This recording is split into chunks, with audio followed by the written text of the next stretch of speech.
We're back, baby. We're back. Podfathers in tears because we're back in Atlantic City. It's been too long. Scotty Braun here. Cam Maybin with us in person for the first time. In the flesh, man. I thought you were just like an AI perfect broadcaster. Yeah. He's a bot. He's a bot? He's a bot. Yeah, he's a well-dressed bot. I am a well-dressed bot. That's what AI does. Yeah, they do. Puts a man together. They're bringing the best out. Looking like he's 16 years old, too. I'm the cool, young, old guy. Yep. Never age. We'll see who's the real bot later, though, because it's going to get competitive, okay? We'll do a regular FT for 2 hours, but then we've got the BetMGM Poker Bounty Shootout Tournament today. Starts a little after 3 o'clock. All of these guys are in. Grant Belfour is going to join us today. He's in. Ruben Amaro Jr. is going to join us. He's in. Andruw Jones is going to join us. He's in.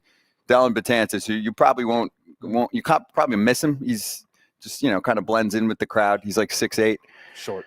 But he's a pretty big deal poker player, too. Very good. I heard you're 1 for 1 in big poker tournaments. I won. There was like 800 or 900 people at the Reds Fest in Cincinnati. It was that many? I ended up winning the whole darn thing, man. It was incredible. It was like an 8-hour ordeal. So please don't sit at my table. I'm sitting next to Todd for sure. My first. I'm worried about Kratz. He's good. Kratz is good. I got lucky. So I'm gonna sit in between these two guys. My first poker outing, so we'll figure it out. We'll find out. Kratz. Are you guys allowed to help? In no time. Help? Is this like definitely not? You're not allowed to help, right? No money on the line. Right? Let's check the rules, but I don't know if it's one of them kind of tournaments. Hey, what do you think here? Like, I don't know. It's gonna be fun. Beginner's luck too. I want you to do it, though. I'm excited about this beginner's luck. Yeah. It's a thing.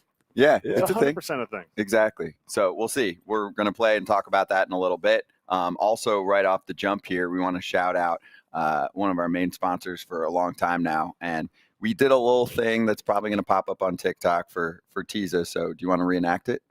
Where I was sleepy? Yeah. I'm always sleepy. Go ahead. What you doing? What are you doing? Wake up, bro. What? LAX? You need some energy, man. Let's go. I opened one already. Yeah, you did. Beautiful. Just for the spot. I think he has one right now. And no dip. Don't mess up those nice teeth. Exactly. No, it's no tobacco. It's no nicotine. And none of that bad stuff pouch? you see in the big leagues. This is the modern way of how you should get some energy. The foul territory pouch, I'm just going to say, it's the 2 best flavors. Besides the double, triple. What are you on tropical? What is that? You don't know when you go in? No, this is tropical. Okay. It's so nice. I'll throw another one in halfway through the show. You look so much more re-energized right now. It's instant. It's instant energy. It is. Yeah. And he already is instant energy as it is. So you give him a little bit of that. And he's perfect on the show. So, all right, let's get into it. Let's charge the damn mound. Charging the mound. What is it with Bowden Francis or Bowden Francis? Bowden, like a cow. Bow. You know what I think? Our buddy Jim Bowden, who comes on the show every once in a while, but Bowden Francis, 1 strikeout, and he almost went the distance again with a no-no, and it got stopped short by Linsanity, as they're calling it in New York again. Linsanity's back. Did you hear that call? I am. That's Gary Cohen said Linsanity. I like it. That's so New York Mets of them. Yeah. Just trying to take something awesome and ruin it.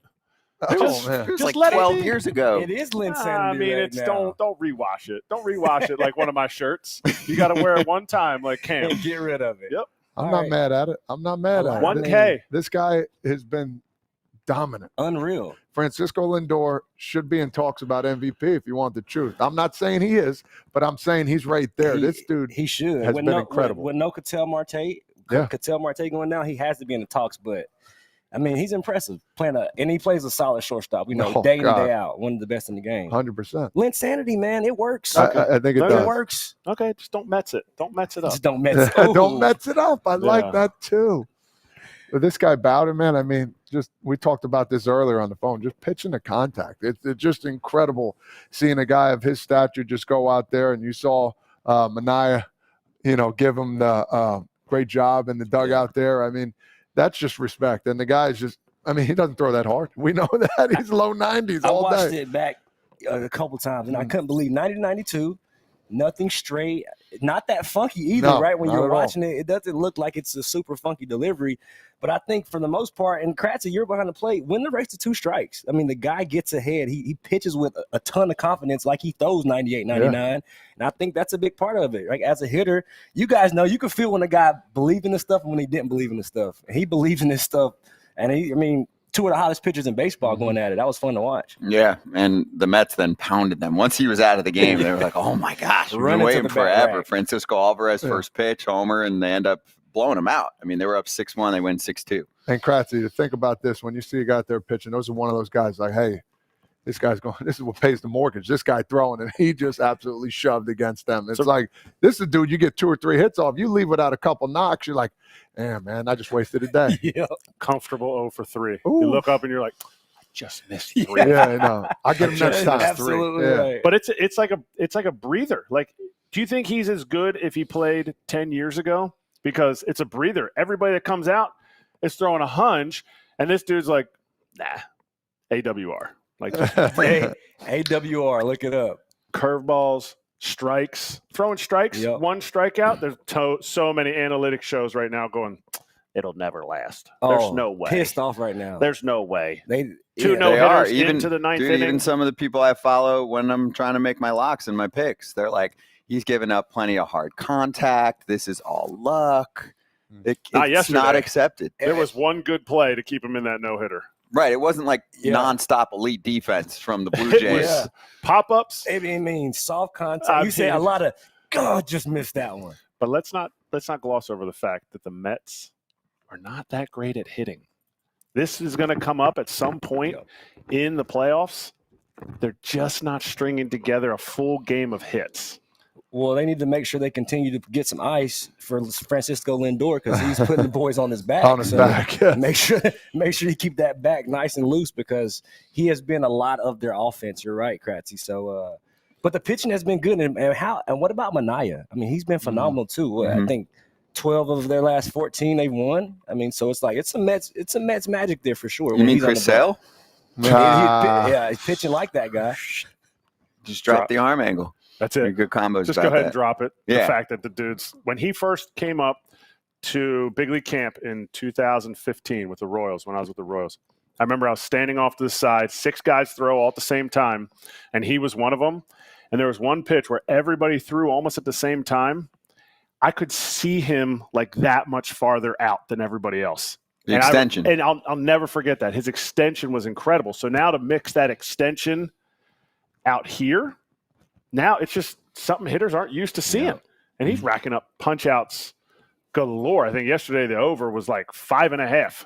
He's been racking up 8s, 10s, 12s. Yeah. He's an easy K-prop hit right now. You're right. He's in a zone, I think, as much or more than I've ever seen him, too, attacking early. Do you know what they call him, though? Like, he's, there's some guys that tinker all the time. Yep. And sometimes I feel like guys get a bad rep for that, but I'm like, if it's a pitcher and suddenly he finds something that clicks, he's not going to tinker again until he needs to. But how many guys take that advice, though, in, late July and go, yeah, sure, I'm just going to switch everything up right now. I'm having an okay year. I'm just going to switch it up. Some guys do, but tinkerers always tinker. They always watch Josh Bell swing. Josh Bell is a swing tinkerer. He's going to do a swing and a hang. He's going to do a no stride. But anybody that's a tinkerer is way better than they really think they are because they're just super athletic to be able to do that. I couldn't do it. I needed one swing and really didn't work out too well for me. So maybe I should have changed, but I went through a lot of change early, and I was like, I just can't do this. I gotta go out and compete. Mm-hmm. Well, it feels right. You feel guy. I just go. All right, so on the other side, the Braves fall 5-1 to the Nats. They can't score right now, Cam. What are you seeing from the offense? Yeah, we're seeing a lot of good pitching, right? The pitching, even with the injuries, they still have done a great job of giving them chances to win ball games. But, it's the usual suspects. Olsen has to get going. You're missing Riley. Ozuna has been phenomenal all year. But, situational hitting for me has been a big problem for those guys. And we're in this era where it's like one swing per guy. Where when we came up, you had to have a couple different approaches. You had to have an approach to get a guy over, understanding the situation of the game. And right now, it seems like the situational hitting has just not been there, man. A lot of good things happen in the middle. And it seems like they're getting away from that approach right now. It seems like a lot of hero ball. I think a lot of pressing going on. Doing team ball a little bit, getting the guy over, getting him in. And Arizona Diamondbacks. Yeah. Oh, my. You guys were just talking about that. Yeah. They'll bunt to get guys in. It doesn't matter who it is now, it seems like. Why not? And I show my son this all the time. He's one of the smaller dudes. I'm like, yo, you're a good bunter. Let's get that thing down, make him throw it away and do something. You see, even in the pro level, guys miss throws. You hit it back to the pitcher. How many pitchers in the game make that throw to first base nice and easy? I would say not that many, if you want the truth.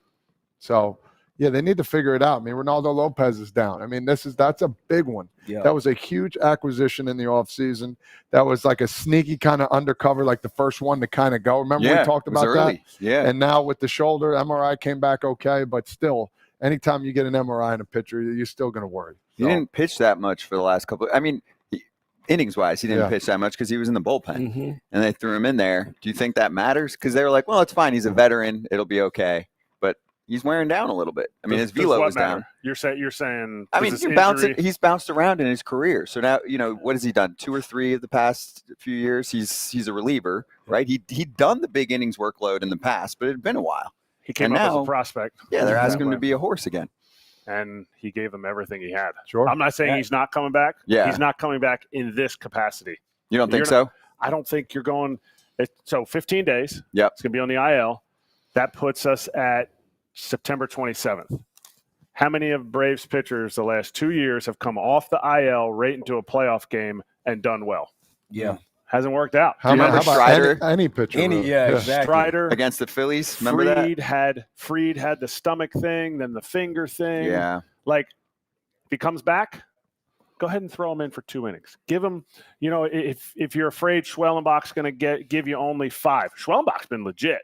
I'm not saying he's not, but if you're afraid he's going to give you 5, have Ronaldo there ready for him. Maybe second inning, bang, Ronaldo's in the game. He gives you 2 or 3. I'll give you a prime example. I was with the Cincinnati Reds. We're playing Pittsburgh in the play-in game. That one game, you win or go home. Wild card or 163? Wild card. Excuse me. Yeah. And Johnny Cueto is just coming off the IL, they call it now. Was he ready? Yeah, I'm sure inside he felt like he was ready, but he got hit around a little bit. We had Matt Latos, I guess he had an arm problem after the last start he had or whatever. So they're, all right, Johnny, let's go. We know how good you are. Was he the same? No. And was the atmosphere insane? Yeah, it was absolutely bonkers there because Pittsburgh in 21 years hasn't had a playoff team. So, yeah, we got beat like 6-2 or whatever it was. Did we hit? No, we didn't hit, but still it's not the same. That was a Cueto game? That was Cueto. The level of execution is just not the same. No. Those guys need a couple outings to ramp up, build back up. Even in 15 days, these guys know 15 days. It's a lot. It's a lot. It's a long time for baseball players. I mean, a couple days and you feel like somebody different. So 15 days and then trying to get back to executing and being where to that precision that he was at, it's gonna be difficult. For sure. I was always jealous of the guys that come back after 15 and go 2 for 3. I'm like, yo, come on, man. Like, how do you feel good right now facing 96 exactly. And this time of year too, not many rehab at bats out there. No. Unfortunately, AAA is still going on, so you can do that. Guys aren't rehabbing, but the last thing you guys are saying, like, it's really tough to not play for a while and then be put in a game. Yeah. And then not play for a while and then put in a game.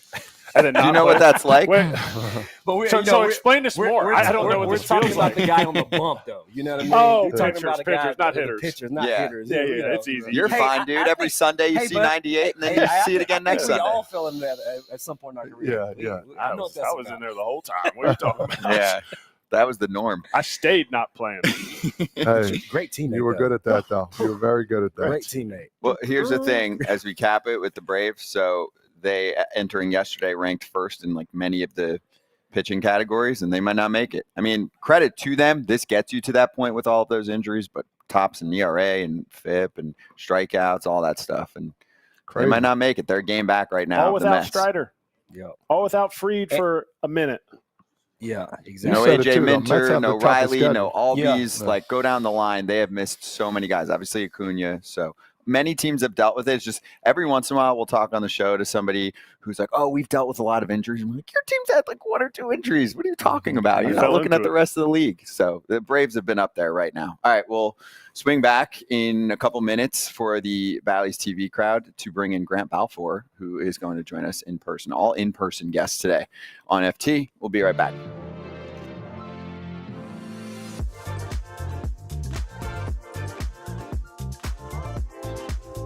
What's up, mate? Great. Good to What's see you. up?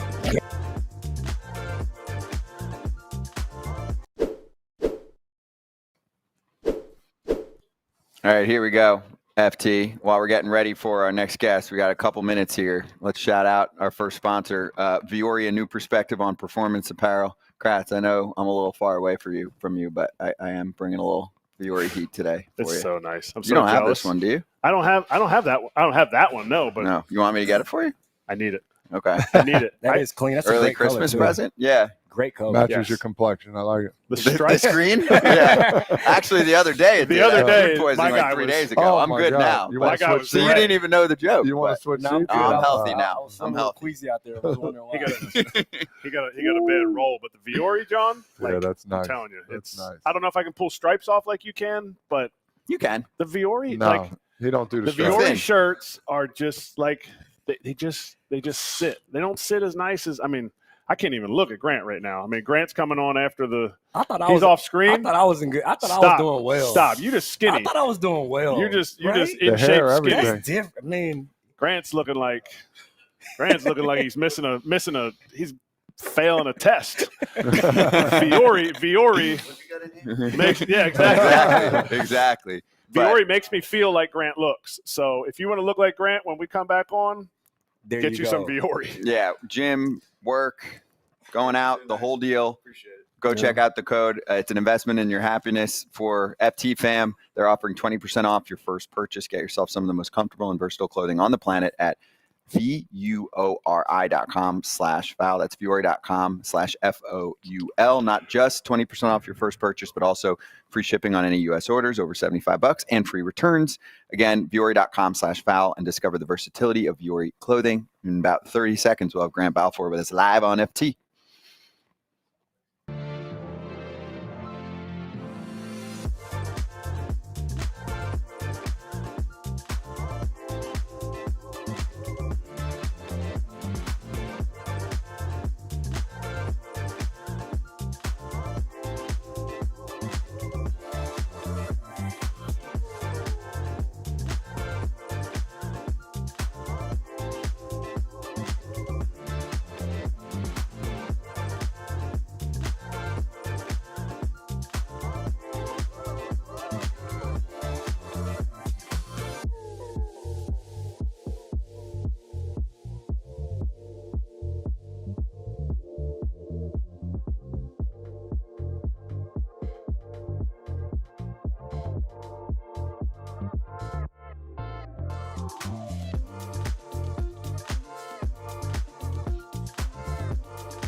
What's up? FT's back on the Bally Sports app and on Bally Sports TV. We did this for a sec quick on YouTube during the commercial break. So do you want to reintroduce your friend right next to you right now? Because you do it better than anyone else. I mean, I can't look him directly in the eyes.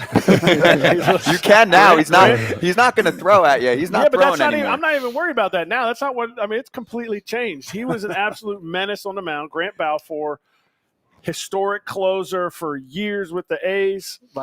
And now he's just like he's doing something different. Now he looks like a model. That's what I'm saying.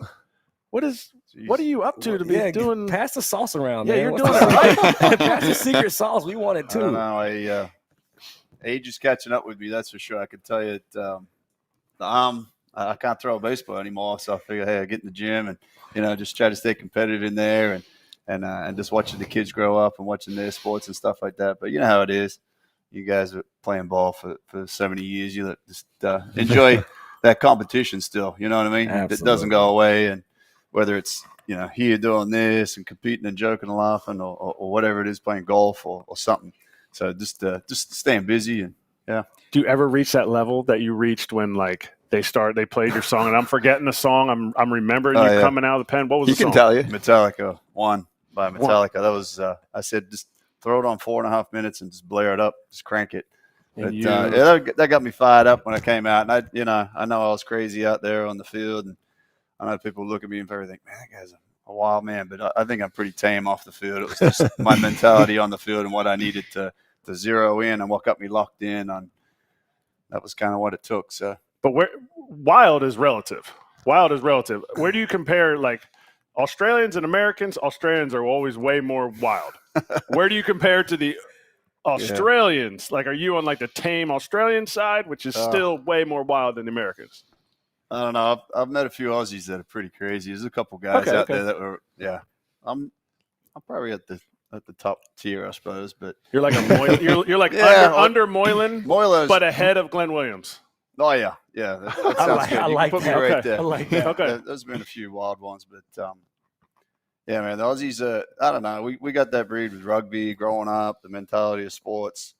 So yeah, they're usually pretty fiery competitors, I guess, overall. But you know, hey, we're gonna come in here and face all you American guys. It's your sport, man. And we're behind the 8 ball as soon as we get here. So we're trying to play catch up from day one, just trying to make it. You kind of lead me into the next question. So the Little League World Series is always an Australian team that makes it. Yeah. This year, it was incredible. Like, I got real close with the coaching staff. Yep. They had, which is the first time ever, they had triplets on one team. So 3 of the same triplets on the team. And like, my question to you is, you see them coming in, and I talk to them like, tell me something about you. Tell me about the team. Tell me about this. And every year it seems like when in their accent, like, Todd, listen, we never faced 65 miles an hour or higher. And now at that age, kids are throwing 70 plus. Do you see the baseball getting better and better? Do you see like how everybody's coming together? Talk to us about how the youngsters, how they develop out there in Australia a little bit. Yeah, so I mean, we've had more and more players come from Australia, come over to America. So there's more coaching going back to Australia now. We're able to, when I first came over, it was very minimal amount of coaches. It was just a handful of guys that was sort of feeding on and passing it down through the local teams and stuff that are playing there. And now we have the professional league, which we've had for a while. But you got a lot of American guys going down there and playing in that league. Mm-hmm. And a lot of these kids are going out to those games and looking up to these players. And you know how it is when you sit there and watch a ball game and you learn from the best that way. You start to learn, you see the habits and what it takes to be a professional. So that definitely helps. And then having these professionals that have gone home and implemented and given back into the game is definitely helping. We're seeing more and more Aussies come over here now than we ever did. We got the first round pick. First overall pick with Travis Bazzano, which that's incredible. Hats off to Travis. I've known that kid since he was 12. He came over to the U.S. and I mean, he's just he's got a different mentality. That kid's going to be real good, and I'm excited to watch him and follow in his footsteps. And honestly, going back to the Little League World Series, I'm kind of jealous a little bit of these kids because I'm like, man, I won that tournament like 5 times in a row, and I would have gone to the Little League World Series, but they never took. They never did it back then. Man, yeah. So I was like, man, I would have had that opportunity to come play a Little League World Series, but awesome that they get the opportunity now. No doubt. I want to follow Todd on that. You talk about being from Australia, rugby, how big that is. Yeah. Was baseball always your first love, or was it rugby or another sport? I mean, you look like you toting that rugby ball around for sure. Well, I have to say, and I feel a little bit embarrassed saying it, but I'll tell you what, I love rugby. Like deep down, I love rugby. But I was definitely not big enough or strong enough to go and beat up with those boys. I mean, they will take your head off. Yeah, so I'm like, I probably should go with baseball. It might be the safer bet. But I kind of made that commitment when I was about 14, and I really focused on baseball. But I played rugby, high school, and stuff like that. My dad was a professional rugby player. He played Australian schoolboys, and he played in the professional leagues like the top NFL. So I definitely loved it, follow it. Very passionate about it, yeah. All right, Bazzano, what can the Guardians expect? You've known this dude since he's been 12. Yeah. So there's pretty much no secrets. I'm sure you've met him and seen him through his struggles, or maybe hasn't struggled. But what can Guardians fans expect? Because you don't get taken 1-1 and like, oh, well, I hope he has a little career. Like, it's a franchise changer. Yeah, so this kid I don't think he sets a ceiling. I think he just believes that he believes in himself that he could be a Hall of Famer someday. I'm not speaking too highly of him like that, but he really he'll go above and beyond. He'll go outside the box to figure out what it's going to take analytically, all these different things. He's got a very open mind. He's not just this one road focused. He's open to a lot of different things. I think being coachable, the kid's very coachable. He has the skill set. I mean, I know he takes a lot of pitches and he finds himself in good hitting counts.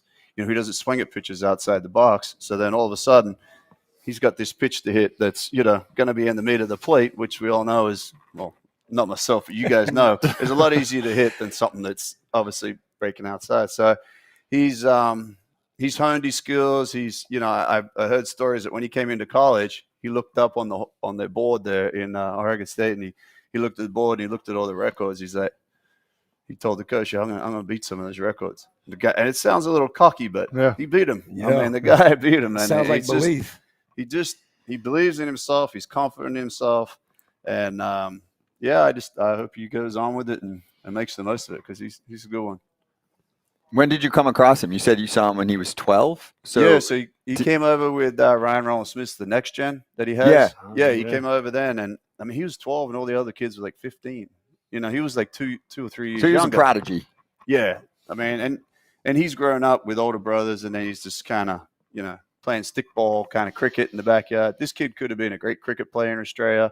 He could have played any sport. He's a very well-rounded athlete.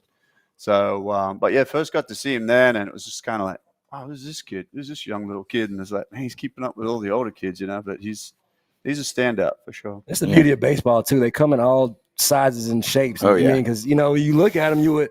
He's not the most imposing guy. He's put together, but the dude can impact the baseball with the best of them. So I mean, look at this board.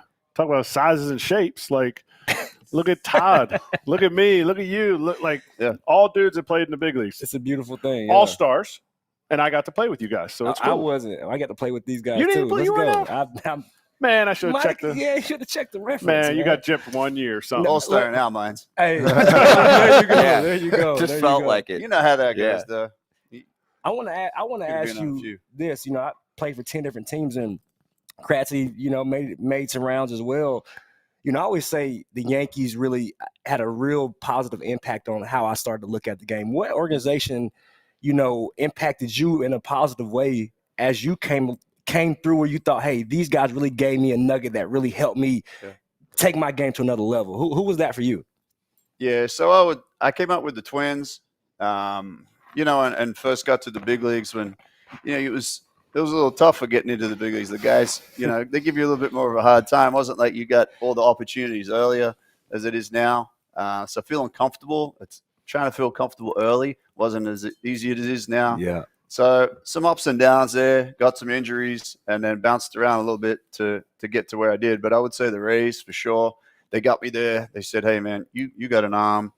We believe in you. Let's get you right. They threw me out there in positions where I would succeed, and gave me opportunities and let me believe in myself and just flourish from there, really. What did they they're notorious for adding a pitch or taking a pitch. What did they do? What did they do to tell you, say, hey, Grant, this is your bread and butter? Like, I'm just curious because they always figure out a way to get the best out of guys. And here you are saying it right now. I always tell these guys, if the Rays call a team and say they want a guy, hang the phone up and go figure out maybe something we missed. Yeah.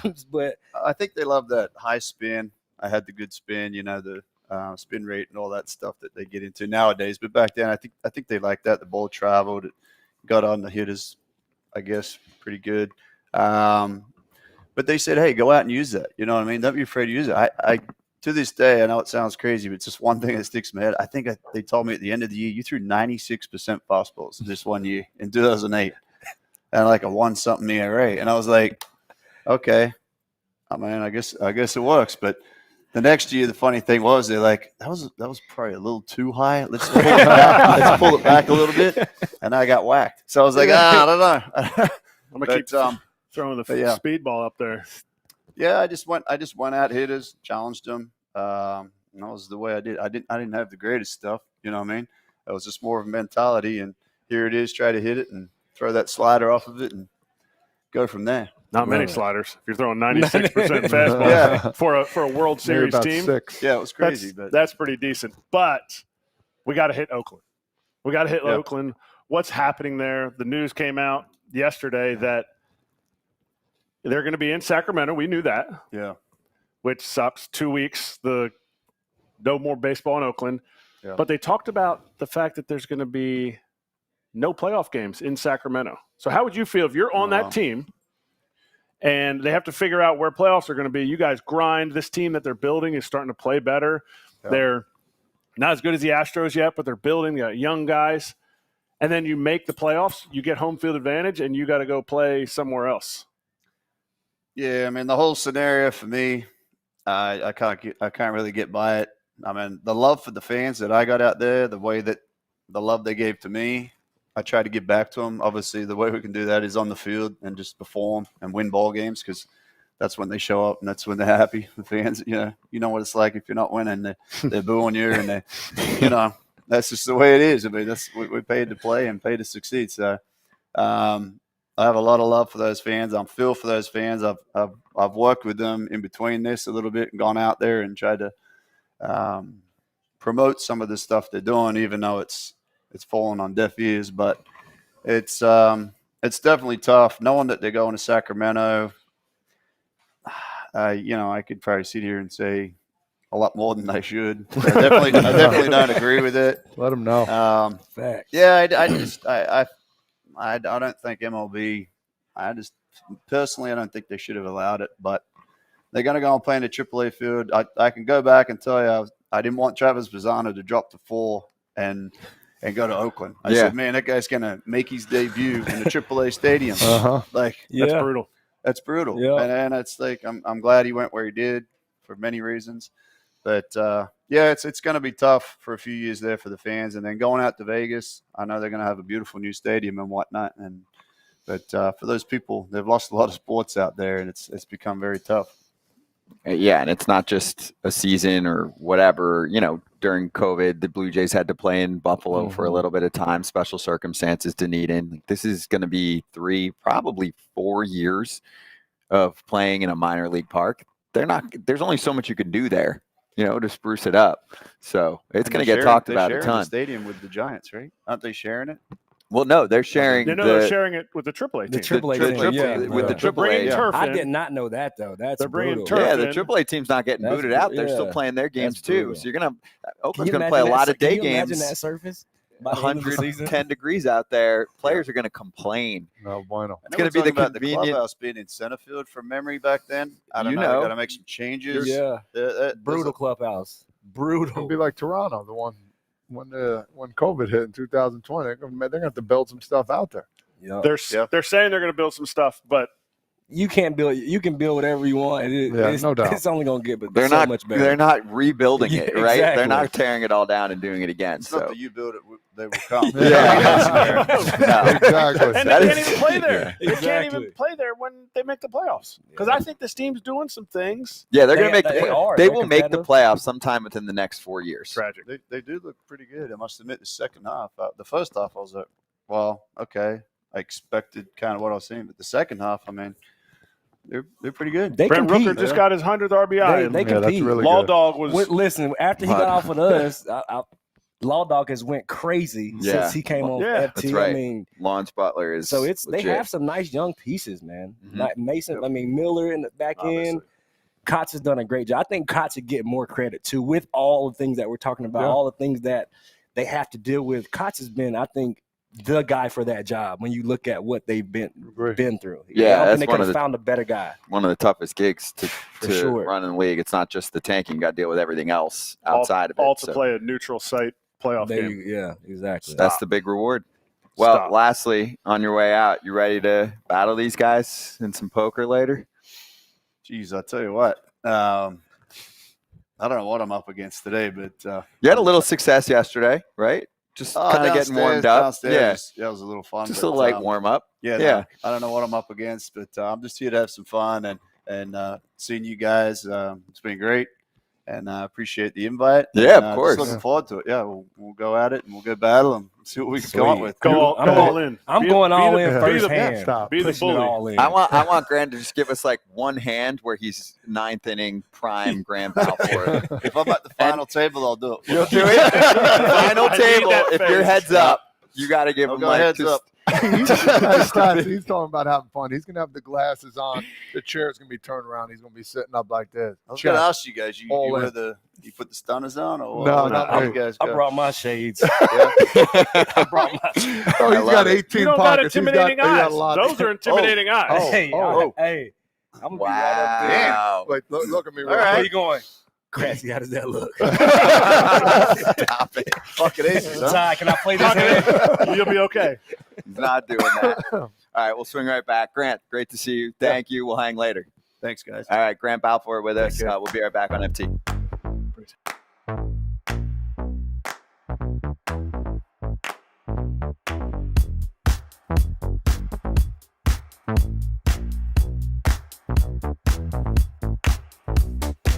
is this, and you said it, this is kind of the first salvo in Scott Boris's revenge tour, right? I said at the time, he goes, they asked me who's the happiest. I go, Scott Boris is the happiest that this happened because this is a giant, like, here I come, boys, because I got Soto, Alonso, Snell again, Montgomery possibly again. I've got all these guys lined up. You're all going to have to come to me for all the stars this year. Well, AJ, first of all, I'll try to give you an answer that you like. I know you prefer me to BS and give ridiculous answers at times. We're just hot asking takes, for you to answer the question. We're just asking you for answer the question we asked. All right, the answer to this question is just what I wrote and just what you said. Even last offseason, when I was critical of Boris at times for what was going on, and I thought rightly so, I always included the caveat that it's one off season, and there are off seasons to come, opt-outs to come, situations that could change a lot. And it wasn't over. One off season does not end it for Matt Chapman, for Blake Snell, Montgomery, who left, of course, and anybody else, Cody Bellinger. They had these opt-outs. They had the ability to go back into the market. Chapman bet on himself, as he said, and succeeded. He had a really good year, has had a really good year, one of his best, actually, I believe his best since 19. So, given all that, Boris now has a player, and we're just talking specifically about Chapman, who is armed to go back into the market and is with a team that really needs him. And a team where Matt Chapman is comfortable, and a team that going forward needs to build around Matt Chapman and get more players like him. So they do this deal, and the way it comes out, yes, it's 6 years, 151, but don't forget the $18 million this year. That makes it 7 years and $169 million. If you would have said at the start of last offseason that would be what Matt Chapman ended up with, you would have said, wow, great outcome. And I do believe it's going to be similar for Snell. And we'll see how it goes with Bellinger. It's a little bit different. He hasn't had quite the year these other two guys have had. But it is a revenge tour to some degree. I'm sure Boris wouldn't like me saying that because he doesn't consider it revenge. It's just his job, and he's reading the market and all that. Okay, fine. But he has this class. Soto and Bregman and Burns and Alonso and Snell going back out. He's going to do quite well this winter.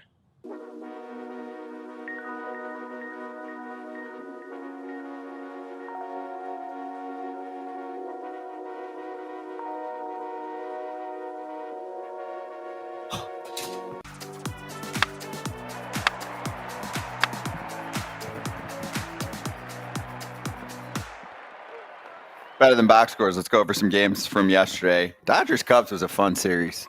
I watched most of that game last night. Whew, good back and forth. You know what the nickname for Tommy Edman is now that they're calling him out there Tommy, in 5 two seconds? home runs. 2-homer Tommy? Tommy Taters. Tommy Taters. Because they said Tommy Tanks is taken. Yeah. I don't think Tommy White's got that. Like, he doesn't have to be. Well, they were debating that. They were like, well, Tommy White, who was, taken in the first, was he first round or supplemental first? Whatever. Yeah, he was a high-end pick to the A's, right? Yeah, I think to the A's. I think you're right. He's a college star, and he's Tommy Tanks. But Tommy Taters fits because, Tommy Edman had no homers until 2 days ago, and now he's got 4. But there was more to the story. Ohtani is now up to 47 homers, 48 stolen bags. He hasn't been caught in forever. I think it's, 27 in a row? Yeah. Stolen bags. Bobby Miller got lit up. Kopech was kind of a mess and then fixed it. So what'd you take from yesterday? What'd you see? Fun series. I always enjoy watching guys play against their old teams. Belly and Bush, I mean, how fun was that? Going back in there, doing some damage. Definitely. But Shohei is, he's incredible. I continue to say it. What he's doing, I know people give him a lot of, grief about not playing a position, but the guy's injured. I think he's injured. Like the guy, if he wasn't injured, he could go, you know what? I'm gonna put pitching on the back burner and I'm just gonna go be the best center fielder in the game. He's that good. So it's like I get the DH, but he can do everything on the field, right? So it's like let's not hold that against him. And they're starting to play good baseball at the right time, right? We know the Diamondbacks are surging. We know what they're doing. But the Dodgers, it's going to be fun. This final stretch is going to be fun to watch. It gets me thinking. I just want him one time, Ohtani, because he is so boring for interviews. So he doesn't say anything. I mean, I know it's tougher with an interpreter, but I want him one time to just be like, oh yeah, I know there's some people who don't want me to be MVP because I'm a DH. I apologize. I'm also rehabbing my arm so I can be a number one starter for the team next year. They kind of need me to do that too. So I figured I would just get the arm rehab from the TJ and come back and be a 1 and be, a 50 homer DH. If that's cool with everyone, just making sure. He won't go there, but 2 things. It just seems like whenever we played, there was always like a player or a team. You're like, man, this guy's he's going to rake today. Just seems like the Dodgers are always finding ways to win. 10-8 the other day, slow playing the team, win it in the 8th, and then in the 9th, 3 outs up and down. It just seems like they're not going to lose any games right now, in my opinion. Will they? Of course they will, but they're going to win every series.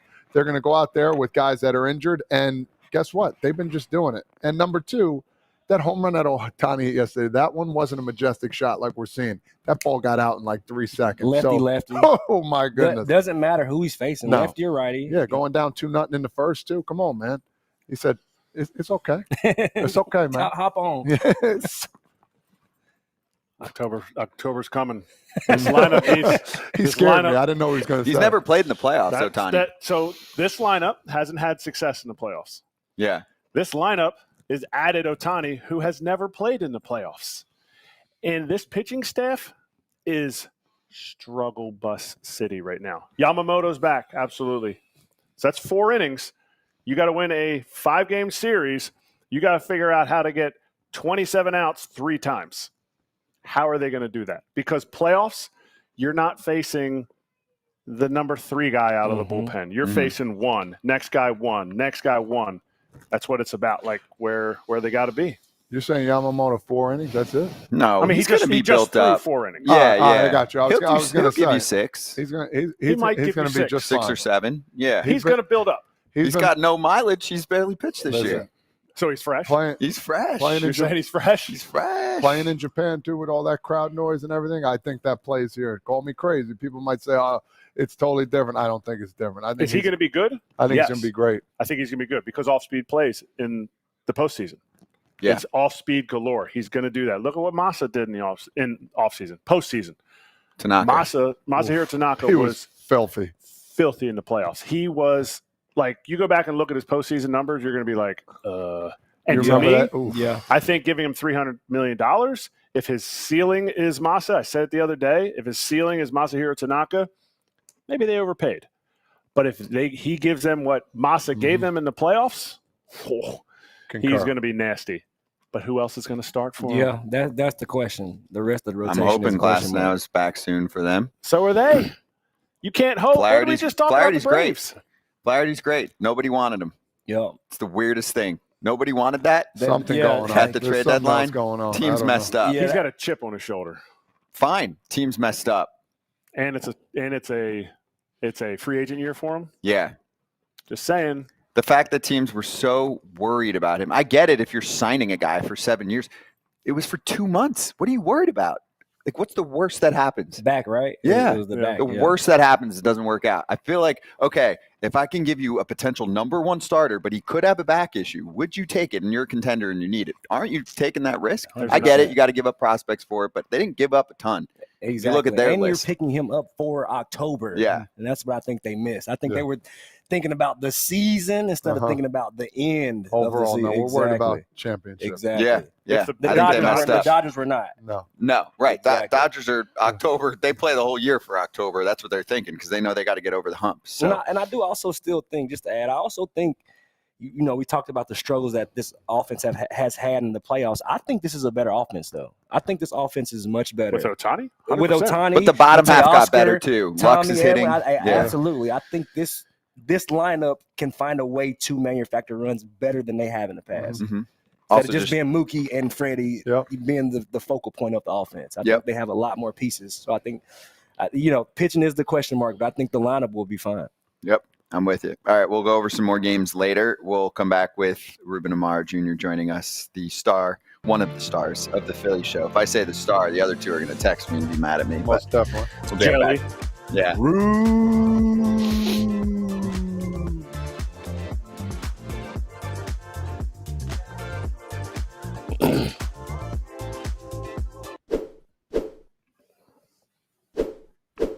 This is good. We shout out sponsors while we get our guests ready to flow here. Well, So. I mean, who's cooler than Ruben Amaro? But he's not on here yet. Fans can't yes, they don't. They know he's here cooler, yet, bro.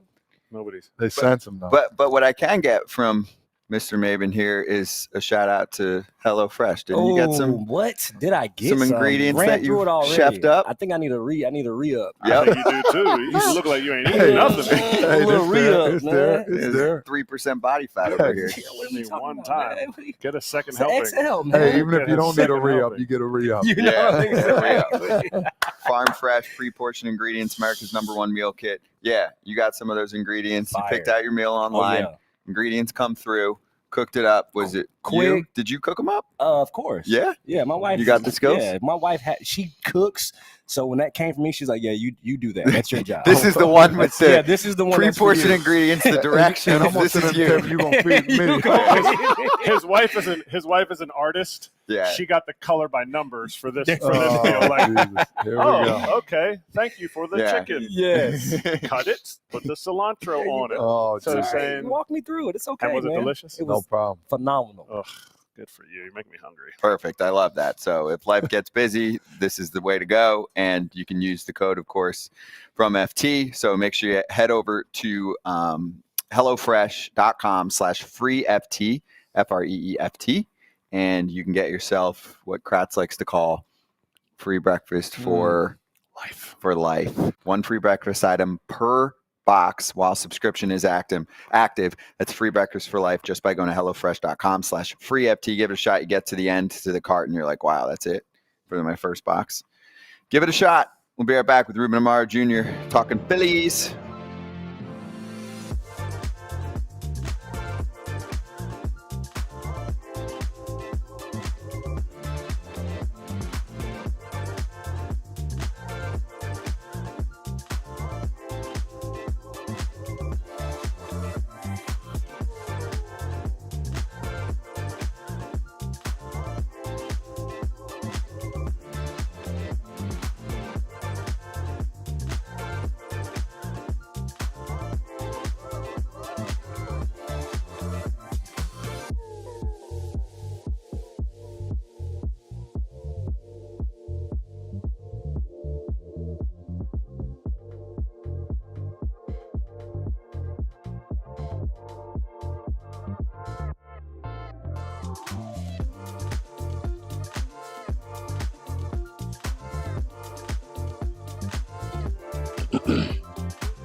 What's up, FT? We're back. Ruben Amaro Jr. is here, but I'm going to let Todd Father introduce him. Ruben Amaro, ex-Mets coach. I mean, this guy's been doing it all. A GM. I mean, this guy, entrepreneur. I mean, you want me to keep going? Star of the Phillies Show, part of the FT Phillies Network. Show. I got my first question to you is, do you miss the Mets? I do not. No, Set a man I up. can't. Set a man up. Not even a little. I'm actually really back. Really enjoy being back with the Phillies organization, and it's been a joy, really, for the last 4 or 5 years now on broadcast. It's been pretty special. Yeah, I've enjoyed it, and doing some of the MLB stuff too. Why don't you miss the Mets with Todd Father? I missed the Todd Father. Okay, He was okay. a joy. He was fun to be with. He was fun to be around. There was no question about it. Fun teammate, good guy to be around. One of the leaders on that team for a while. That we didn't have a whole lot of direction. Yeah. Unfortunately, wasn't. And we should have had an unbelievable pitching staff, and part of it was all right, but God, it should have been better. It should have been. Right. And I want to get this out of the way first. We talk about, I had the thumbs down with the Yankees, and then the Mets came over, and everybody thought I was the originator of the salt and pepper shaker, but you were actually the originator of that thing in spring training. Well, part of it. Well, I mean, we were trying to set the culture, right? We were. And We we were. were trying to make, these guys understand like what team play was about. And after every single game, we would, in the spring training, we try to like honor those guys and give them like, little trinkets, a little something Yeah. to, gift certificates if they did something of quality. And there was a couple of different, things that they could do. And I think Todd was the one that actually, was starting to get on some guys. There was a couple of different massage things. There was some Starbucks Yes. stuff. There I was never always won one, by the way. That's why I got frustrated. yeah, well, Not out of effort. Yeah, thank you. I'll take it. Just skill, just out of skill. But for whatever reason, every time they got a knock, all of a sudden it was about let's shake it up a little bit. Let's shake it up. That's all. That was it, man. I appreciated that, man. They made some good shirts and. Oh, that's right. I still have one of them. Yeah, exactly. Somebody made some good money on Just that. shake it all up. Sure. Everybody needed something. Sure. That's all. And you guys have that connection because you're twins. Little salt and pepper, man. Your birthday twins. You guys have that connection. Your birthday twins. February 12th. No, I didn't know that. Not the Honest Abe. Look at that. Hey, Blinken. Wow. Yes. That's right. Dude, give How me about something. that? That's right. It's Right incredible. before spring That's how I training. You Right. know, So you know how I nice. live. I'll That's take why a we're here. bottle of That's why Johnny we're Walker here. Blue when you're ready. That's all I need. That's right before pitchers and catchers That's usually. incredible. I That's didn't know. unbelievable. Yeah, That's we amazing. always had we had the pre-season meetings. Almost every single year is right on my birthday. Wow. You got just absolutely Blitz. I would always leave. drunk for the preseason meeting. No, I didn't. I would always leave right after the birthday, and then Valentine's game, I'd be like, "Honey, sorry, I'm leaving the 13th. I gotta go." That's why I always said baseball wants to ruin your marriage. Absolutely. Because they're like, when should spring training start? February 15th? Not a chance. We are starting it on the 13th or 14th. Isn't The it one amazing? day of love, and they're taking it Oh, from you. man. Well, Every Hallmark's got to get a sponsorship. Otherwise, no, they're not getting it. Oh man. I mean, just out. Yeah. Birthday twins. Not this for FT fans. While Ruben looks good and Todd is kind of since he's been playing. Wow. Not There the we same go. year. Not the same year, okay? Yeah. we go. Not the same We year. I had, just wanna we make had sure some everybody fun, knows. dog. That's Yeah. all that matters. All right, so what's up with the Phils right now? What did you think of Castellanos getting thrown at the other day with that really hard-throwing changeup from Uceta? I mean, 96 plus. Sort of silly. Wow. But listen, I totally agree with sending messages, and I understand that. And if a guy's hot and you want to sort of back him off the plate or do that sort of thing, sadly in this day and age, a lot of the pitchers don't have the command to be able to do that, and they're throwing so hard that it makes it even more dangerous. In this instance, however, I don't think that this guy was trying to send a message. I think this guy was actually pissed off. Yeah. And he just decided, you know what? I'm pissed off because I'm getting knocked around there, knocking my ass around. So now I'm going to throw at somebody, and that's not right. It's just not right. I don't think that there's a time and a place for certain things, and that's certainly not one of them. And on top of the fact that I think it ended up being his hardest pitch he threw all season, and then dropped the old changeup on it. Right? That was a changeup. Now, no, sir, it's not a changeup. And you try to hit the man, and you could have hurt him. And, Yeah. and that's just not right. And he got hit. What? Didn't he get hit a couple nights prior to? He's been getting plunked quite a bit. Yeah, Castellanos Casti actually was. been getting hit quite a bit. Yeah. And Well, last night, too. And I think people try to run the ball in on him and try to make him chase the breaking ball away, which he's been susceptible to, although not as much lately. And one of the reasons why he's having so much more success now. But Casti has been outstanding for the Yes, Phillies. he has. He has really picked him up. When they went south for about 2 months, he was like the one guy sort of carrying them. And he continues to have big base hits for him. I think he likes the bright lights. He likes the big moment, and that's big for them because it really lengthens out their lineup, especially with Bohm being down. He slides into the 4-hole now behind Harper, so they still have protection for him. Harper otherwise doesn't have a lot of protection. That was one of the big issues in the beginning of the year, like who's going to protect the dude.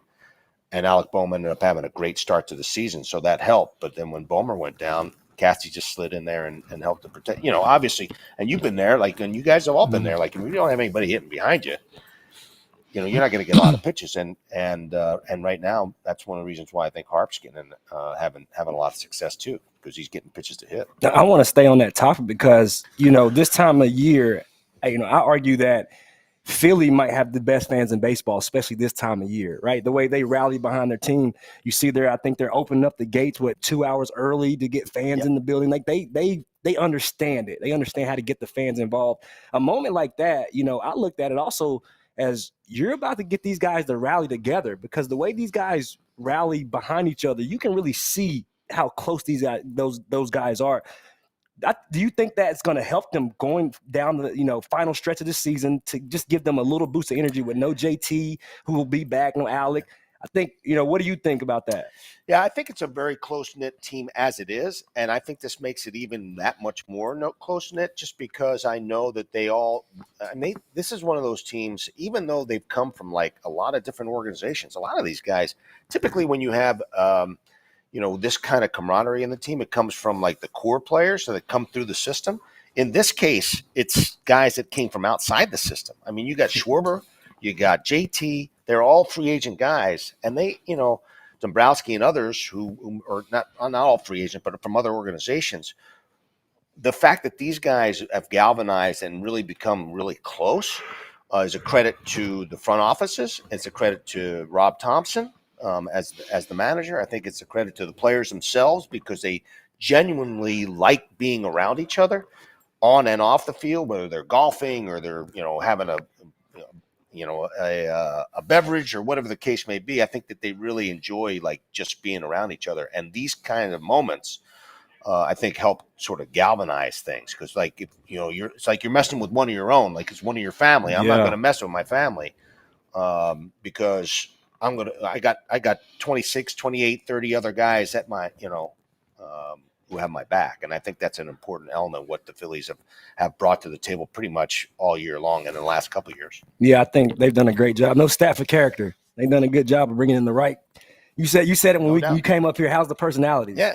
They've done a great job of not just looking at the numbers, but trying to put good character together for sure. No question about it. No question. You've been around Harper. This just popped up when you said standing up for your guys. To me, it was awesome. He stood up for Costi. He was pissed.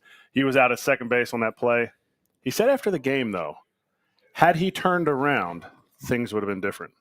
Could that have changed the entire complexion of their playoff season? Or do you think that was more just posturing and it was just something that Harper actually wasn't going? Because he took on Strickland back in the day. He's not afraid to go get after it. I would have hoped, and I think he did the right thing by sort of slowing down. He was just basically just yelling at the guy, like, hey, trying to get his attention. My hope is that if he would have turned around, obviously, tempers get hot. You never know. Sometimes you black out. You don't really think about, when you're really angry. I mean, you get thrown at, and somebody. I mean, I've only had it to happen to me like maybe once or twice where I blacked out and went to go get a pitcher because I thought he was throwing at me. I got drilled. But I would hope that he would not have gone heavy at him. But you just don't know because in the heat of the moment, you react different ways. I know he's matured a lot as a person and as a player. The fact that he didn't rush at him, I think that was a really good thing because he could have been suspended, and who knows what would have happened after that. I mean, I know you just don't want those things to happen. I get that he should have got heated. They should have gotten mad, and he did protect him, I think, sort of in the right way. Let me ask you this. So sticking with the Phillies, who is in their way? I mean, I feel like the Phillies have one of the best chances, if not any other team in the National League. I'll let you harp on that a little bit. This team, they're really good, and they're getting their troops back into as well. Who's that team right now? It's like, all right, well, this is the team we got to beat to get to the World Series at least. Yeah, I would have to say if there was a kryptonite team for them, it would have to be the D-backs just because of the way they handled them and how they played against them lately. I mean, it's one of those teams that they don't seem to match up well against. They're so athletic. They create a lot of things, and they executed so well in the NLCS last year.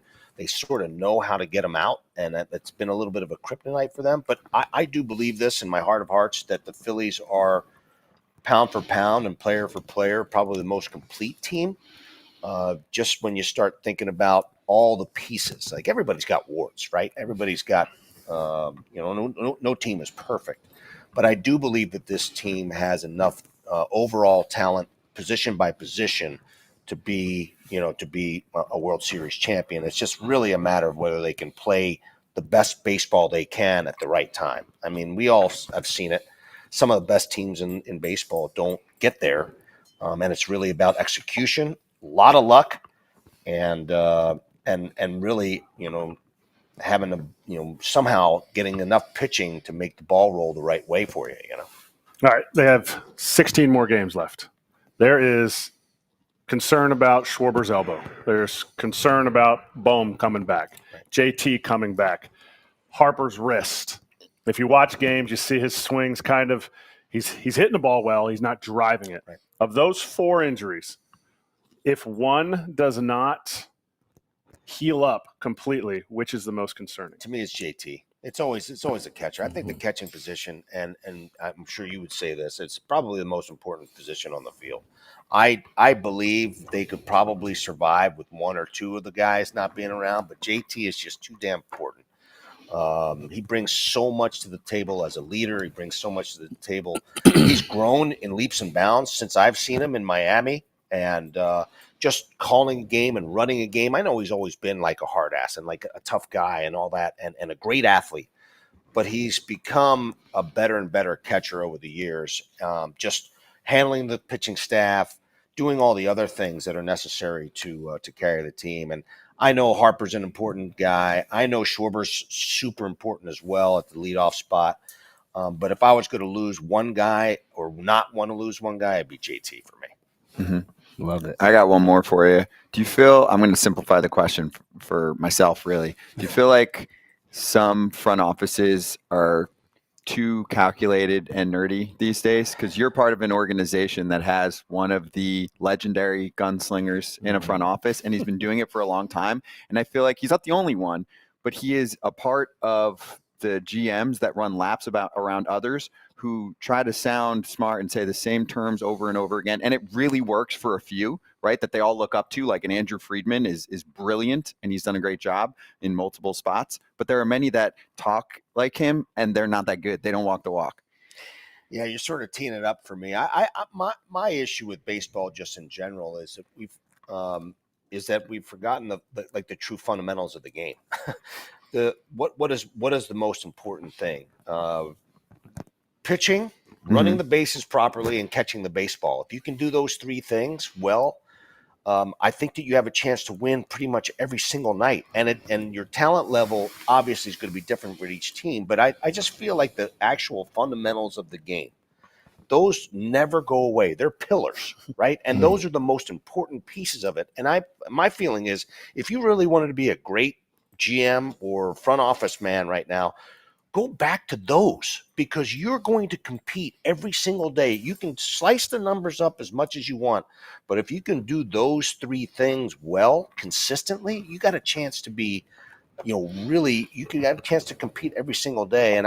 And what my understanding is, and just having talked to scouts over the years about what's going on in the game today, is that those things they're not teaching them at the minor league level anymore. They're allowing the college teams to do it, and they're not really emphasizing that with the people that are there to do those jobs. They're teaching them where to stand on the field. They're not; those guys aren't learning where to stand on the field. They're all the things that we learned and by trial and error as players, that doesn't exist anymore. They're basically telling every single person where to go and how to play and where to swing and how to swing. And that's not baseball. Baseball it's athletic. You're supposed to be an athlete. You're supposed to learn and understand the game. And there's so much stuff to learn to in order to be a great baseball player. And I don't think we're building great baseball players. We're building like, really, really good athletes, and they're great athletes, man. They're unbelievable. It just saddens me that they don't play the game the way the game should be played. And there's so many teams that can have success. Look at the Cleveland Indians or Cleveland Guardians. I say Indians because I was an Indian, but they just play the game right. You look at the talent level on the team. They're talented guys. They're not the most talented, and yet they play the game right. I mean, Tito set that program going for a long time, and Stephen Vokes continued it, and there's just certain teams that just play the game right, and they gives them chance. Tampa Bay Rays have been playing great baseball. People talk about the Rays being, super advanced in analytics. Well, the reality of it is they actually teach their guys how to play baseball, and they play baseball really well. They just can't hold on to them because they don't have the money to be able to hold on to their players. But but my issue is, if you teach the game the way it's supposed to be played, you got a chance to run circles around some of the people who no longer do that and think that the game should be played some other different way. And to button up what you're saying, remember with the Mets, I was kind of like in 17 or what it was, 18, whatever it was, they used to hand out sheets about the analytics. Hey, this, do you remember what I used to? I used to like, man, here you go. I'm good. I used to throw it back at him. So this is true story. So when I was coaching with Boston, we didn't have cards, but I had sheets, and so I would study the hitters and watch each one of their tendencies, and I would make up sheets, and I would hand it to Mookie Betts and to Jackie Bradley and to Andrew Benintendi, and I would just tell Jackie, you can throw this damn thing in the trash because I know you know where to play, and I'm not going to move you all unless there's something drastic I see. Same thing with Mookie. I said, you guys take these and stick them, throw them right in the trash, because I felt like it was important for me to give them the information, but it's really important for them to know the game well enough to be able to understand the pitchers and the hitters well enough to be able to place themselves. And that's what I miss about the game, because that's part of being, a professional athlete is knowing your position and how to play it and, where to be at the right time. And so I just wanted to mention that as well, because I love coaching those guys because they knew what the hell they were doing. I hated those damn cards. Excuse me, I hated those cards. I think it's awful. Especially when I got a sinker guy, he can't find it. Like, what about reading what he's doing on the mound? And if you're in center field like you are, you can see whether the guy. I mean, you can see this guy. He can't throw a pitch on this side of the plate. So why am I going to play this guy to pull or whatever the case may be? Because the card says so. Yeah, there's a few guys that need it. They don't know where to play. Yeah, some guys do. It's for those younger cats coming up. Some need the Google Maps. Hey, this is how you get to your destination. Otherwise, you're lost. But they should be. Those are things that they should have learned through the minor leagues. Yeah. And I know everybody's getting developed at the major league level now because everybody's getting thrown to the big leagues quickly. But that said, these are all things that they should have been taught and should be, being taught all the time. And the good ones and the good staffs, and there's some great staffs in the major leagues. I love Atlanta's staff. I always have. Yep. They're fantastic. I love the Phillies staff. These guys teach the game of baseball, and I think it's really, really important. Yeah. I love that. Well, great to see you. Obviously, you can hear much more from Ruben, all the places that you talked about, but I'm going to favor the Philly show since I listen to that and watch that with him and Jim Salisbury and Todd Zalecki. Here, watch, Ruben. Look, have you seen this promo? Because we get the point. I don't like that. I don't like that. Every time I see the promo, I think Ruben, my boss, who fired me. Oh, like you're and fired? He's pointing at me. He's like, I fired you. Yeah. You never good at hitting sliders, but I've seen you eat a lot of sliders. That's a good way to put it. That was really good. I did a lot of bad firing. Well, that's our pickup. We'll take Kratz. But take this show, give it a subscribe on YouTube and wherever you get your pods. We'll be right back.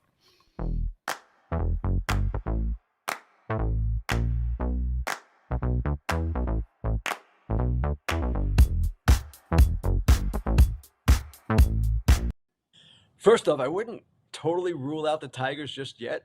They've got the Rockies and A's coming up. They're playing great. And Minnesota and Kansas City, where I am this weekend, those teams are struggling. So, yes, it's a long shot, but the season's not over for them. Now, the question is, should they spend this offseason? My answer is yes. And I expect their answer to a degree is going to be yes as well. They know that while they have a talented group and a group that can potentially compete for a playoff spot next year, it needs reinforcement. It needs some veteran bats in particular, guys who can anchor the middle of that lineup and let the younger players grow around them. They have, obviously, some talented young hitters, but at the same time, they need more. They need greater balance. You're not going to win with just kids, and that goes for the rotation and bullpen as well. They're kind of patching their staff together in this run that they're on now. It's really impressive, but you need to reinforce it. The Nationals, and I hate to do this, AJ, but it's hard to answer because it's hard to read the minds of the learners, the people who own the team. Yes, they have spent at times in the past, but it seems to me they like being in retreat as well as far as the finances are concerned. And it's a similar situation to Detroit in the sense that you can't just win with James Wood and Dylan Cruz and C.J. Abrams and all these kids running around. They're talented. They're really good. You need people around them. And you also need, in my view, maybe a veteran at the top of that rotation so that the others fall into line. Will they do that? That I feel less comfortable believing in than Detroit. I do believe that Detroit understands now that they're going to have to take a little bit of a step forward financially, if not a major step forward. And here's one thought for Detroit. Alex Bregman. A.J. Hinch was his manager in Houston. Alex Bregman is a free agent. I know they have Josh Young's younger brother who could play third base, but if you can get Alex Bregman, you probably do that.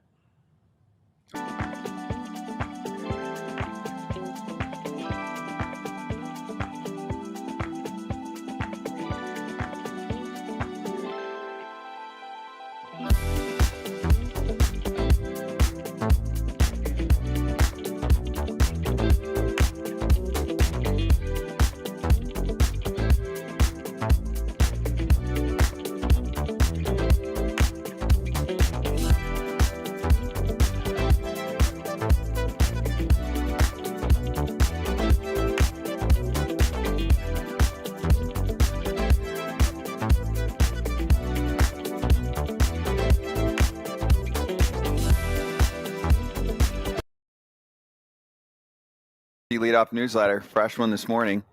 Hope you read it.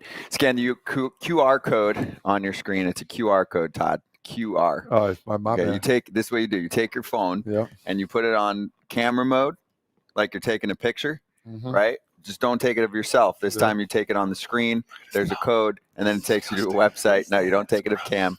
And anyway, it comes out Mondays and Thursdays if you miss anything. So let's get you caught up with a little hot corner.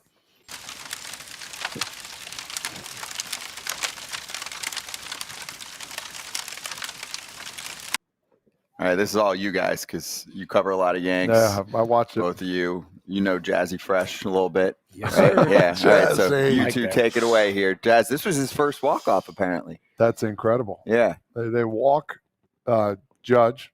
Judge steals second. Would that go down as an indifference, too? I forgot. They didn't throw it. Was it a...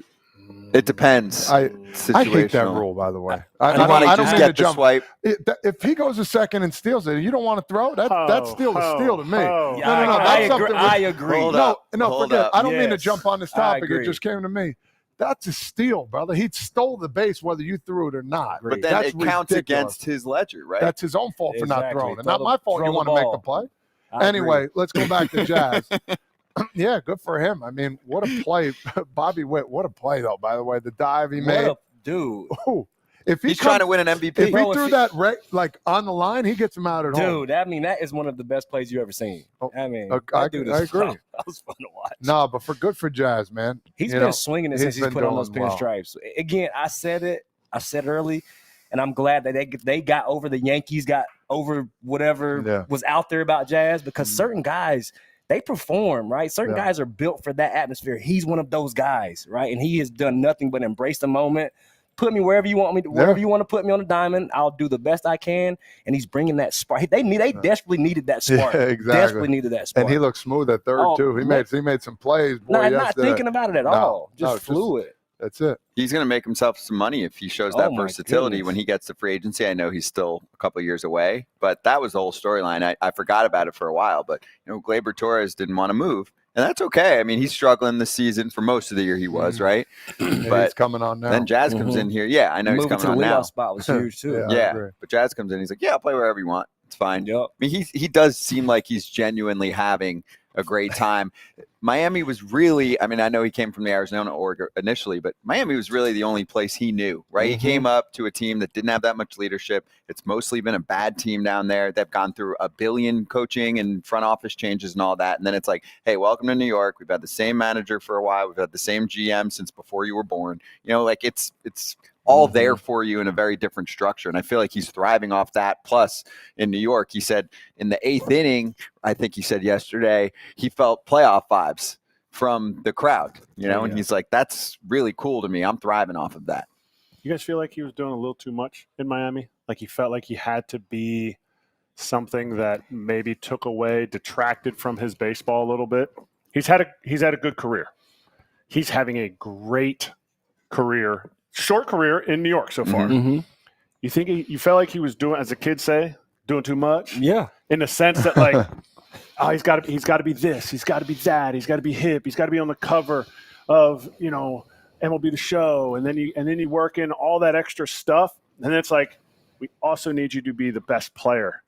He doesn't even need to be like the third best player on this team. And to me, it's allowed his athleticism to shine.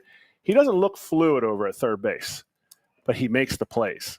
You don't think he looks fluid over there? I mean, when I say fluid, he's not thinking. You know what I mean? That's what I mean. He's allowing his athleticism to make the plays. He doesn't look like he's just going there and ground balls. His footwork isn't always correct, but he's just like, oh, I'll just pick that.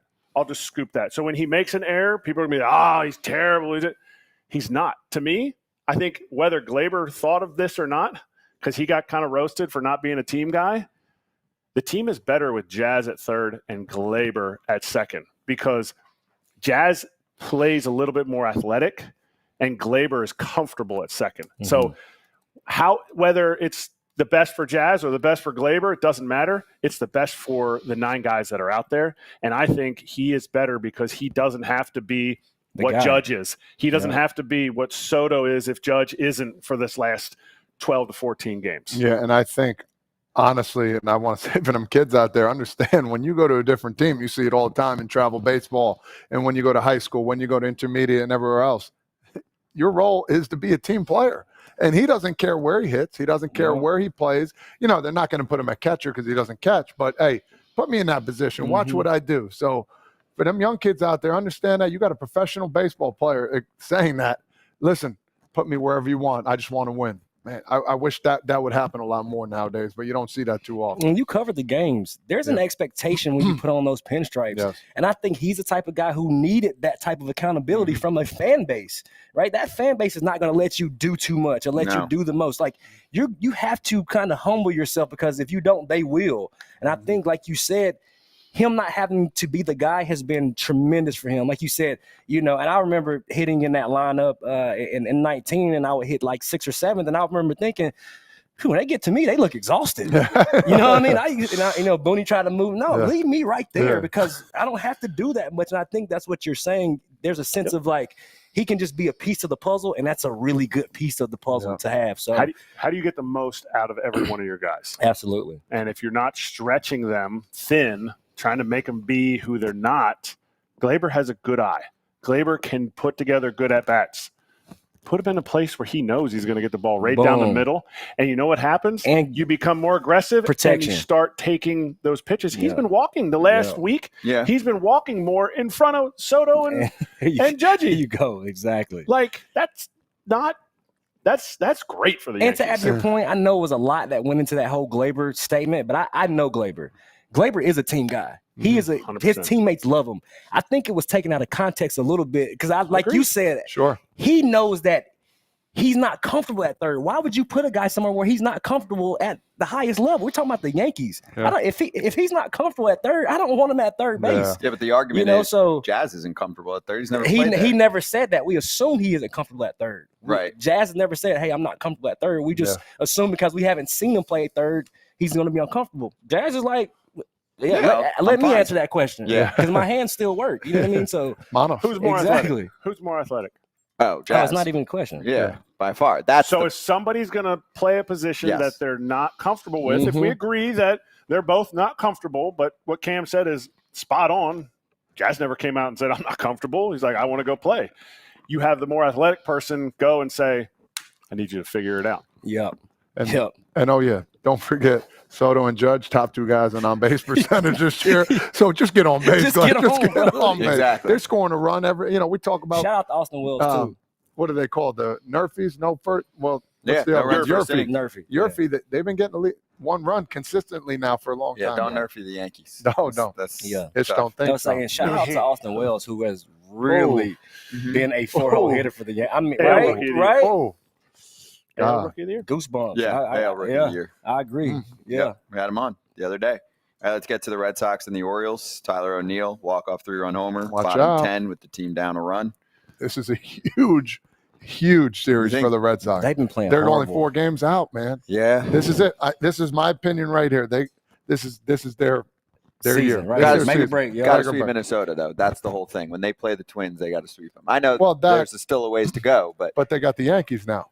I know. But Yeah. when you play, right, you got to stay afloat. Of course. But when they get to Minnesota, it's not like if they're 2 games out and they sweep them, then they also would take the season series if Sure. they sweep them. Not easy to sweep a decent team, but This is it right here. 16, still a 17 lane. games. It's go time. You think about these next games for them, they got to go 12-4 at least. I don't think it's a team that's going to You finish think- that. No, like I'm that, just saying they have to. Yeah. Would you say 12-4 or would you say, what would you think? Who, Boston? Yeah. Yeah, I agree because they haven't. I mean, they had the walk off, but they haven't been the most consistent coming down the stretch. No. So I think that's fair. They're cooked. I'm not saying they're cooked or not. I'm just saying they go saying- 12-4. They got a good chance to get, in my opinion.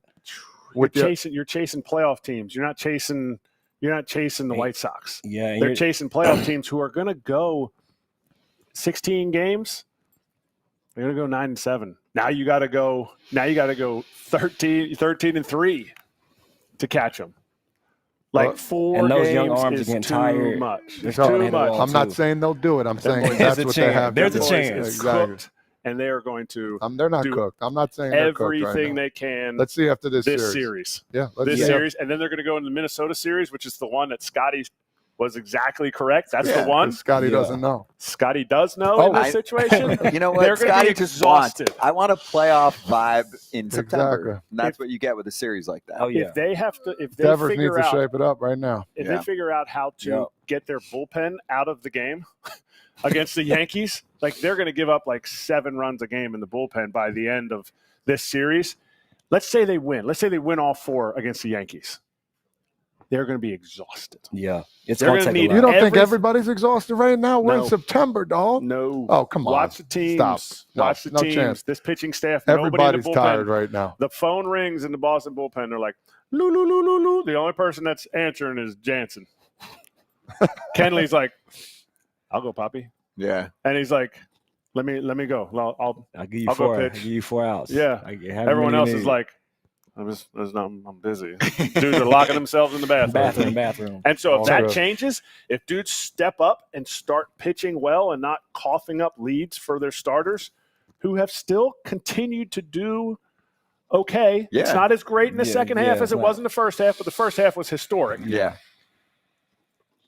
Like somebody has to step up out there because now Alex Cora is going to go to that group of 3 dudes like it's the playoffs for the rest of the season. They did it yesterday. I mean, they held a They decent lost the lead. offense. They did lose the lead. They yeah. lost the lead. They were losing. They held it. You hold a team to 4 runs or less. You have it. Yeah. You have a That's shot. what they say. That's what they say. They held the Orioles to 3 runs. Orioles offense Over ain't 10. what it was. Yeah, man. They ain't no Mets We haven't offense talked right now. about them, but- but that team has been Yeah, sputtering no, too. Orioles, Yeah, what they a have crap. been Man, mid for 3 they months now. lost that. Wow. Talk about hit a wall. They look It's exhausted. all youngsters. They don't really have many vets there. They got a lot of guys in trades, a lot of veteran guys in trades at the trade deadline, Yeah, right? a lot of that. They made a lot of moves for the- Nate Eovaldi, Trevor Rogers. Oh, Yeah. that's Mm. right. Spent a lot of time on that one. It's going to be an interesting potential early exit.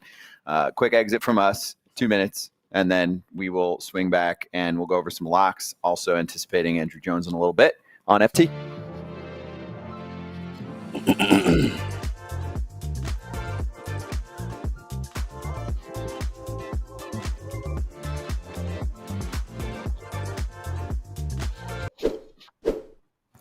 We got one more sponsor shout out. Let's finish strong here. Todd Father. Yeah, exactly. He does the sound effects when I do the read. Yep. Yeah. Nice and fresh. Beard's looking good. No, yeah, I did it It's this. got a I little- actually little did it this depth. morning. You did yeah. this morning? Nice. And I had to tighten up. You ever go down to Atlantic City? You got to tighten up a little bit. yeah, you know what nice I mean? shape. Let's see. I know, yeah. Man, my guy needs to shave that mustache. Go at the Look at baby that face. thing. Put a little milk on I yours. go at the baby face. Dude. What you talking about, head? I might have a big head. Potato head. That is the smallest little mustache I've ever seen. What do you want, man? Come on, man. You want Just to shave that all off. You want just no shave facial it hair? off. Yeah. I still have a hard time growing facial hair, man. No, it's a look. Yeah, he's got just like a nice and clean. I just had that cleaned up too, man. Nice. clean I'm line. not mad at it. I pulled a Hamster. Grayson Rodriguez, and I got a haircut and wore a hat today. So Oh no. Oh, no. you're Yeah. hiding the goods? yeah, I pulled it.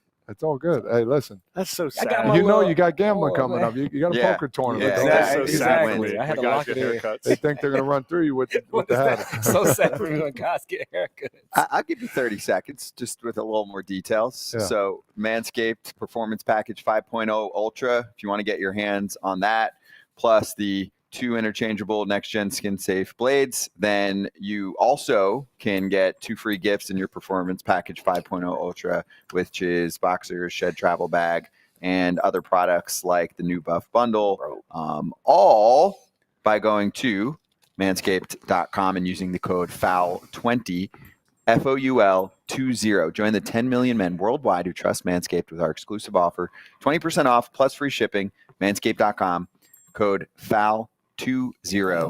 That was good. That was just like a nice little facial hair checkup, basically. That was kind of the segment. Check-in. Yep. Yeah, Check-in, nice that's check-in. all. Okay. And then in another minute, we'll get some locks. I would listen to Todd Father these days. Here Just we a go. little Man. hint And now I'm going to lose. for the crowd that likes to. I know there's some people that literally start the show by skipping forward on YouTube, Yeah. getting Todd's pick, and then they start the show. One of them's me. Kratz, you all right? You look good.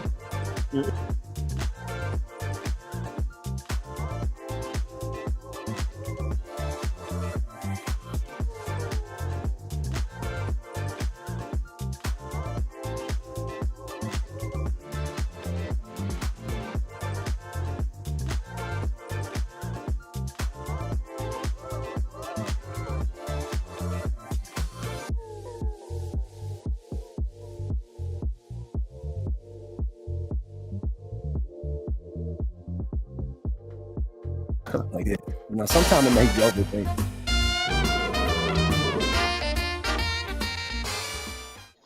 All right, here we go. Oh, AJ picked up a nice little dub for his Oh. parlay yesterday, didn't he? He Very did. nice. Yeah, plus 229er. No sweat early, too. Yeah, Easy you're right, punch though. outs. The Mania Ks are a vibe right now. And plus the Cubs-Dodgers game, you almost could have doubled that total. It was They were 18. 18. Yeah. Buy that up. Money bags. Todd Father, this is something, man. You don't have much season left. This I is a good appreciate looking it. number. But if we could blow up Eric's stats there, I didn't know Jake Taylor was gambling now. Get a little close up on the pick. Jake Taylor in the building. Yeah, no, I listen. I've been on a burner here. I've been hot, and I got to give credit to my family. My friends. Just want to thank my You friends. know, Yeah, what did they do? I got to give credit to the teams. They've been working their butt off, and Not, all good things do come to an end, but that wave is cooking. It is cooking. I'm in Hawaii. I'm cruising. This is not a team sport. Just No. give credit to yourself. No, Yeah, You're a again, single tennis player. Again, I like to give credit to You're thriving. I think we need All to change of my pick. I think it's my pick, bro. you. Can yeah, you're I think it's my scaring pick, bro. yourself. That's yeah. I'm scaring myself away from the money. Your pick is a layer of Todd, so we'll let Todd Yeah, start. I'll go first. Yep. I not many games on the tilt here today. For Kratzy. night. Yeah. Yeah, I mean there was a couple day games. I would have won one already. Who's We counting? We pick night games. But Yankees and Red Sox are playing today. Again, we talk about the Red Sox. It's a big one. I don't see many runs scoring here. I'm going under 9 runs at minus 120, 360 to win 300. Yankees are hit or miss, but we'll see what happens. I see like a 4-3 ball game here today. Well, if I was a betting man, I would probably bet with Todd.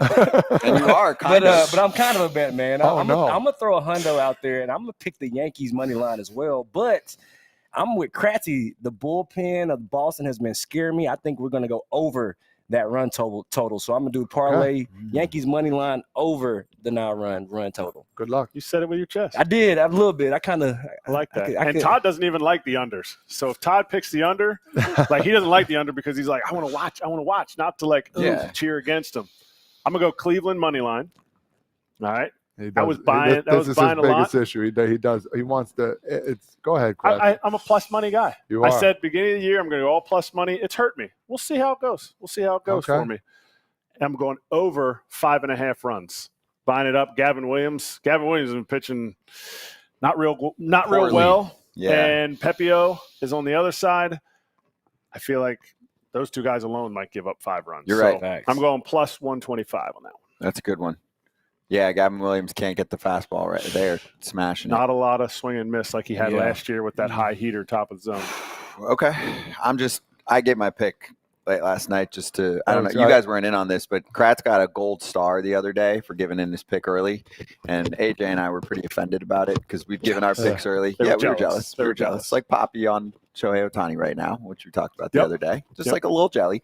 And I gave my pick in at like 2 a.m. last night. I'm like, the line was already posted. It's probably changed. It's probably shifted in a worse direction since I threw some down. Plus 135 for the Rangers to win in the debut game of Kumar Rocker against the Mariners team that's playing better ball. But that's a tough one. First, that's debut. This is debut day for a guy on the road. He's 24 years old. He is in Seattle. I think he's legit. Where the Mariners have some issues with swing and miss against swing and miss pitchers. This dude is a swing and miss pitcher. He's striking out everyone in the minors right now with his fastball slider combo. On Baseball America Hot Sheet the other day, our guy said that he might have one of the better fastball slider combos in the bigs on day one with where he's at, because he's 24. He's not 21. Didn't the Mets get him before? Yeah, I wanted you to say it before me. Man, God bless. We took the man and take a chance. I know. We took some time the other day to talk about him. We knew he was going to be good.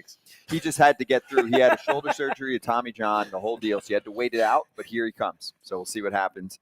And if you have the BetMGM app, then awesome. Congrats, because you get to also play the BetMGM Swing for the Fences game. You can get a chance to win a $50 bonus bet on a daily basis. It's a free-to-play game, and you can get a single, double, triple, homer, or flyout, depending on the area of the strike zone that you pick as a batter. Reward types include parlay boost tokens, odds boost tokens, and SGP boost tokens. Bonus bets in there as well. All rewards expire in 24 hours. Gambling problem or concern, call 1-800-GAMBLER. And we'll let you know more about what we're doing in a little bit with the poker tournament, and we'll be right back on FT.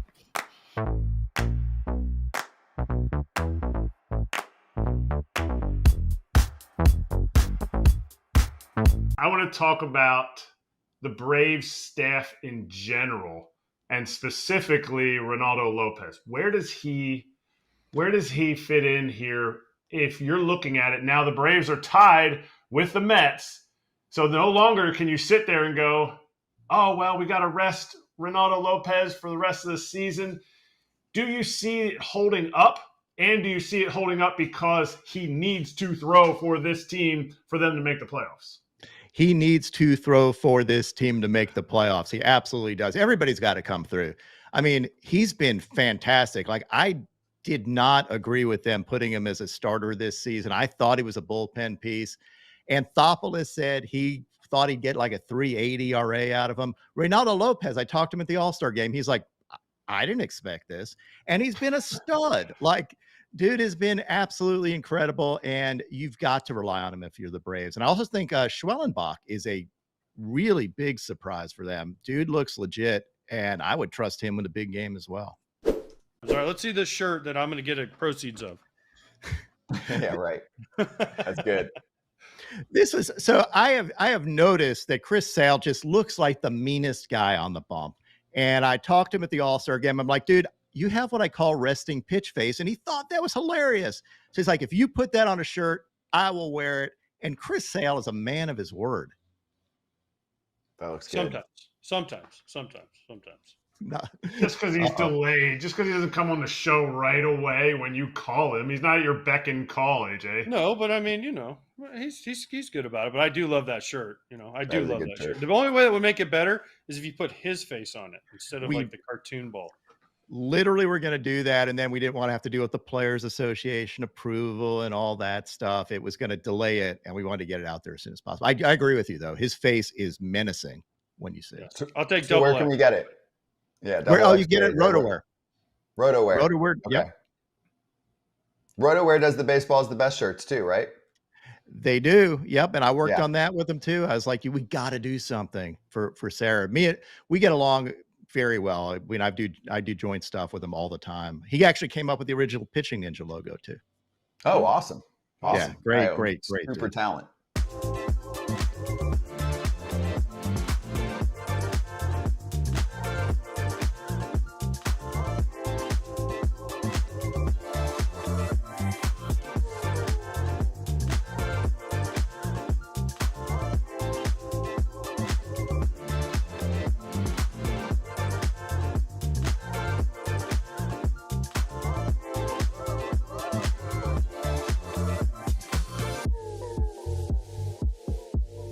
really might.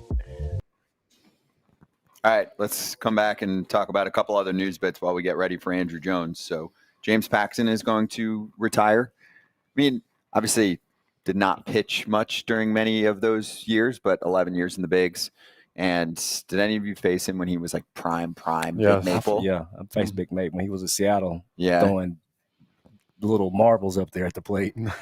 Big dude throwing marbles, left-handed, 98 probably in his prime. Oh, yeah. Yeah.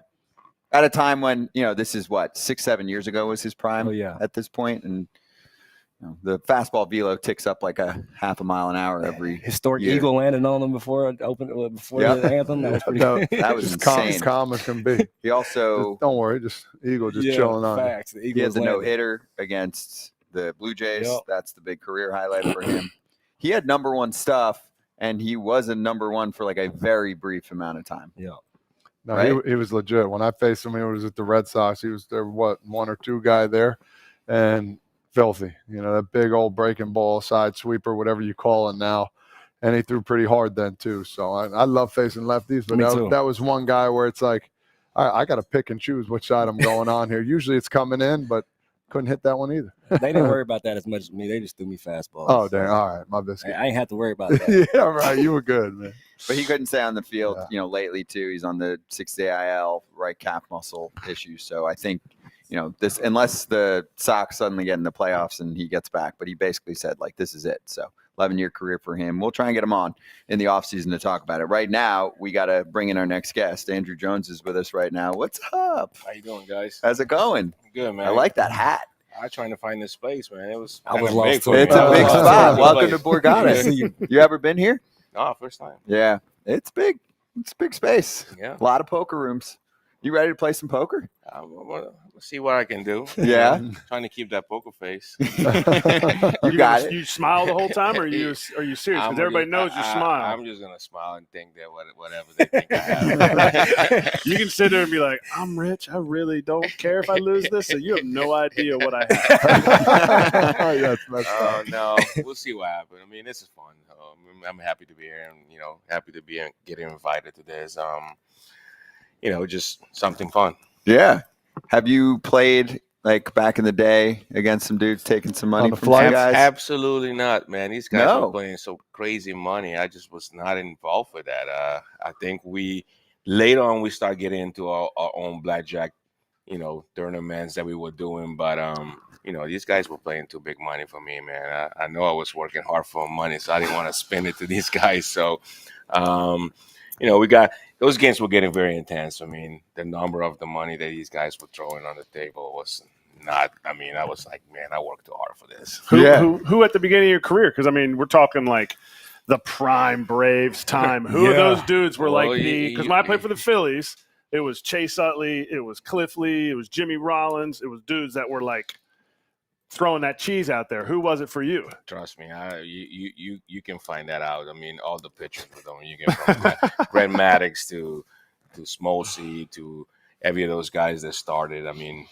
most of them they all play golf, so they get on the golf course and bring it on to the plane. So it get big. So I try to stay away from it. Talk about getting big. Talk about unbelievable 1996, man. I want to talk a little about you at Yankee Stadium, hitting 2 home runs, coming into your own. Nobody really knew about you, and all of a sudden, here is the big dog, Andruw Jones. And I got to be honest with you, watching those games, being from the area, it was incredible. I said, this guy's going to be something. Even at a young age, I'm like, I'm going to follow this guy. Talk a little bit about the pressure. Talk a little bit about how you came to, being who you are right now. Well, I'll be honest with you. I mean, I was down in high A trying to win a championship down there. We had a great team, man. I was kind of pissed when I got I was like, man, I'm trying to win a championship coming here, up man. from high A, yo. I'm like, why I'm going to Double A? And when I got to Double A, I struggled so bad for the first 2 weeks. And my manager, Jeff Cox, came to me and said, hey, Andruw, come here, man. Come to my room. He put a little bottle of the drink in front of me, and he go, hey, have some drinks. And I was like, let's talk. So we go, hey, you need to take walks. I know you're trying to make sure everybody that you belong here. And, since that, everything started going the right way. Start taking some walks, got a good hitting streak. and got moved out to AAA and out of summer in the big league. And I'm like, oh man, this is crazy. I mean, I didn't think I was gonna be here so soon, but I took it in, and I know the front office and Bobby Cox had good idea who he was gonna face in the playoff, and I know they knew that we were so much right-handed. We had so many right-handed power hitters in the lineup, and they wanted to have some right-hander because for some reason they thought that we were gonna face the Yankees, and we did. And Yankees had 3 starters that was left-handed, so they took me on the roster, and I took advantage of somebody that don't know who you are. I love that. I wanna add on to that, to talking about watching you early, and I've got early memories of my dad used to bring me to Turner Field early. He was always that guy that was there when the gates open, right? So I would go out in center field and I would watch you do something I didn't see any other center fielders doing. You would shag where the L screen is, or the big screen out in center field. Put that screen out there for the bat boys, and it's usually really shallow. Mm-hmm. And I watched you. I mean, 6, 7, 8 times as a young kid, and you would shag so shallow, and to this day I thought you were the best at going back on baseballs that I've ever seen.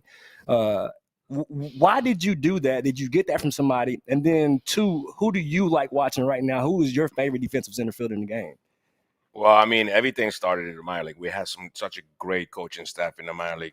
If we can name them, I mean, we start from Willie Stargell to Gary Pettis. I mean, these guys were great defensive outfielders. I know Stargell was a first baseman, but he saw some of the great people playing outfield. So, he shared all the knowledge to us, and all those things started right there. And, be honest, you just trying to be the best at your position. I think, I've talked so many times with a lot of kids, how you get better at your defense. Do it in practice. Do it in batting practice. I think you will go and put yourself in a position where you're uncomfortable and you're not afraid to make a mistake. If you drop it, drop. If you go back, you don't make it, you don't make it. But it's challenge yourself to get better at going back or coming in. So I work on those every day. It's crazy to watch. I mean, batting practice was my workout, to be honest with you. I really didn't like to work out that much, but batting practice was like my time to get my leg in shape and my jumps and all the stuff so I can be ready for the game. Love that. So who do you like? Who do you like right now? Who's the best defensive center fielder in your eyes? Wow, it's so many. I mean, the game is growing so much. I mean, we got so much great talent and at the position. The guy that I watch a lot is Harris. I mean, he's freeless. Yeah. I like that. I mean, guys that's freeless go out there try not to make mistakes. Those are guys that make great plays. So I like those guys that's kind of fearless but control. Yeah, that's a homer pick. The Braves are still paying you to say that? Come on. I mean, I won't say that. Mike is good though. I mean, Mike is good. I still work for him. I mean, I like the kid. I like the kid from Colorado. I mean, I think he's great arm. Bro, great arm. Good. He can cover a lot of ground out there. So it's so many. I mean, you can go to the list. I mean, I'm sure everybody followed a team up here, and you see them, and you be like, I think this kid can get better, but you see this kid can really do it. So it's just one thing. I always at the Braves game, so I get to see him quite a few times. If Andruw Jones says you're the best, man, you're the best. Like, there's a few people that can be like, all right, look, like I want to apologize. I need to apologize too because for wearing 25 when I played for Atlanta. I won't say. I mean, he can be good. I won't say he's the best defender out there, but you like him, he can be one of the best. Yeah, I mean, when I was going through end of my career, I love McCutcheon. He was a great defensive player. He was all around. He could hit for power. He can steal some bases. So I like him. I like the way he go about his business. So, there's so many people like that. Mike Trout. I mean, early in his career, he was a great defensive player and can do a lot of things with a lot of things that he can do with his talent. So, there's so many guys out there. For sure. I'm a Cedric Mullins guy. Okay, that's good. No, see, everybody has what they like. I like him too. Defensively, I like him. I mean, I see him. I watch some of the games, and you know what he's doing out there. Sure. All right, so we're going from best center fielder to best player in the game right now. I think I know who you would say, but I want to talk about the MVP candidacy because in 2005, you kind of went through this whole thing too. Mm-hmm. People don't know, 2005, you got second place in the MVP race to Albert Pujols, and we just talked about what you did in center field. Mm-hmm. Look, Albert was a good defender. That's all cool, but does it matter that Shohei Ohtani, based on your experience, is not playing a position? Should it be Ketel Marte or Lindor, or is there somebody else that you think should be there? I'm sorry. I might have to take Ohtani, man. I'm My sorry. guy. Why do you say sorry? Is it because the old school part of you, like the David Ortiz comments from the other day, saying no? He never won it? I see David Ortiz. He had great years. He had great numbers. I mean, I think he was very. I think he finished second. Yep. They gave him the Hank Aaron Award. But I think the thing that this kid is doing is unbelievable. Special. I mean, it's special. I saw him at 18 years old in Japan. Yeah. Coming through. He is a great outfielder.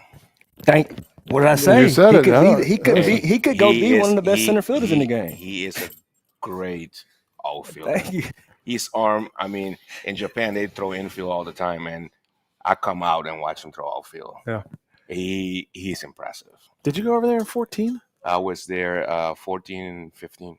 So even at 18, you saw it. You said, okay. I saw him. In 14. I saw him, and I was like, he's a great player. He's got all the tools. He's tall. And Speed was always there all the time, and his bat was shaky, and I was like, man, maybe this guy might just want to stick with pitching. But he changed it. He made the adjustment, and we've seen it. So he's the MVP for you?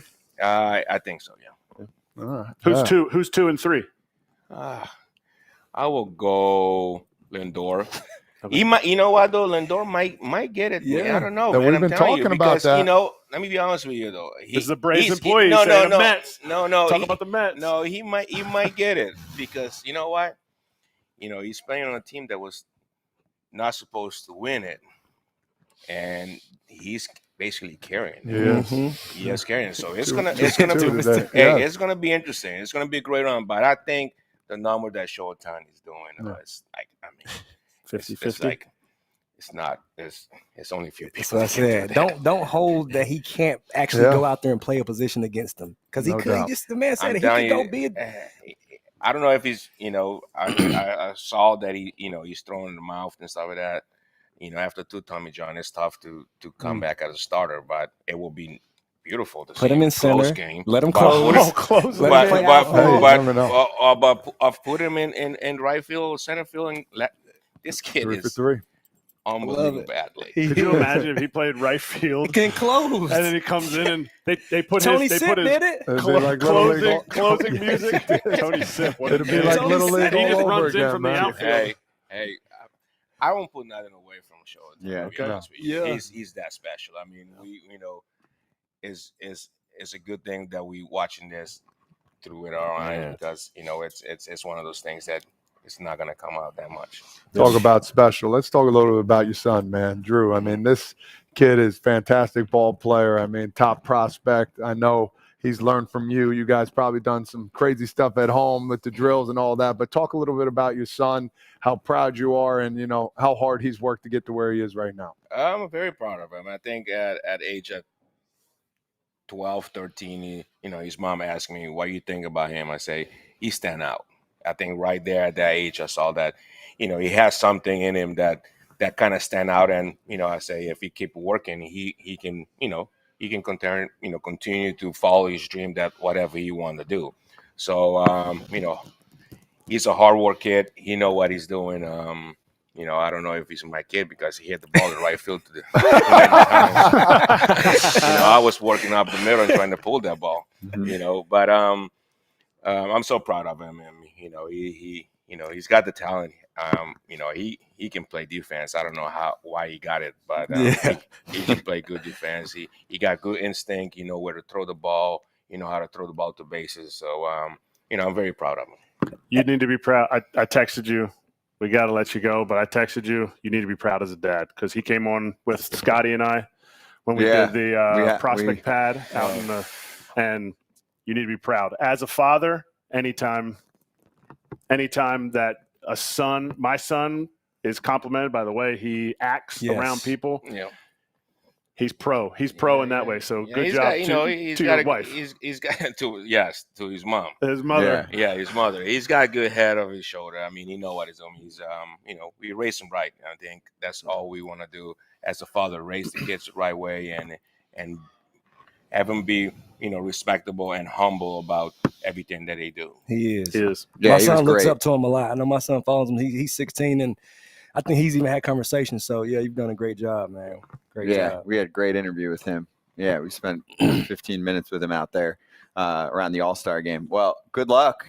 We'll see you in a few minutes. We're all going to enter at the same time. To see everybody come out. And, I'm trying to keep that poker face. I can see it. I can see it. Just if you hear yelling and screaming, it's Grant Belfour said that if he gets deep enough into play that, he'll do his old thing. You remember that? He was scary on the mouth, but he still had to throw the ball over the plate. Exactly. We'll try and get them at the same table. We'll work on that. All right, we'll be right back for the TV crowd watching right now here on FT. Awesome.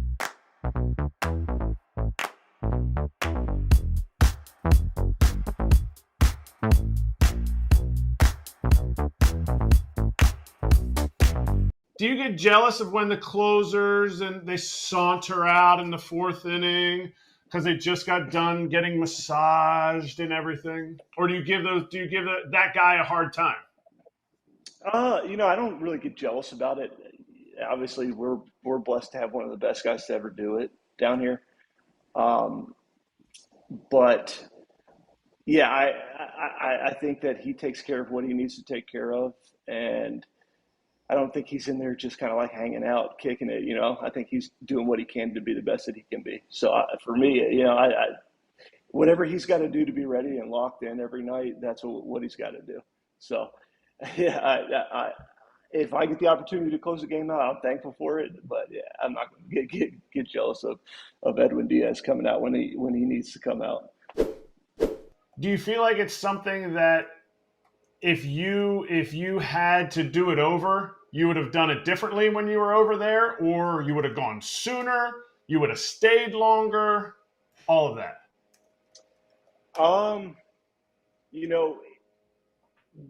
The baseball there, it's different. A lot more hit and runs, a lot more bunts, a lot more small ball play. They don't strike out as much. They do everything they can to extend at bats.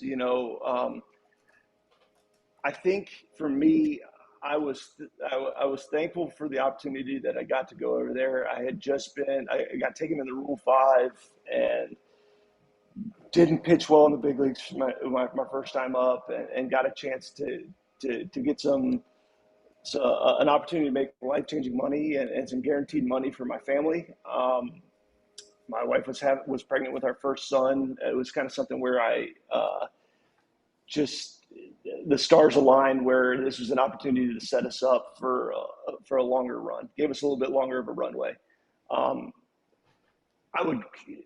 loved it. The baseball there was incredible. I loved the culture of the food. Everything about it was incredible. I've got nothing but great things to say about my time there. Obviously, it was COVID. It was 20 and 21, so it was a little bit different.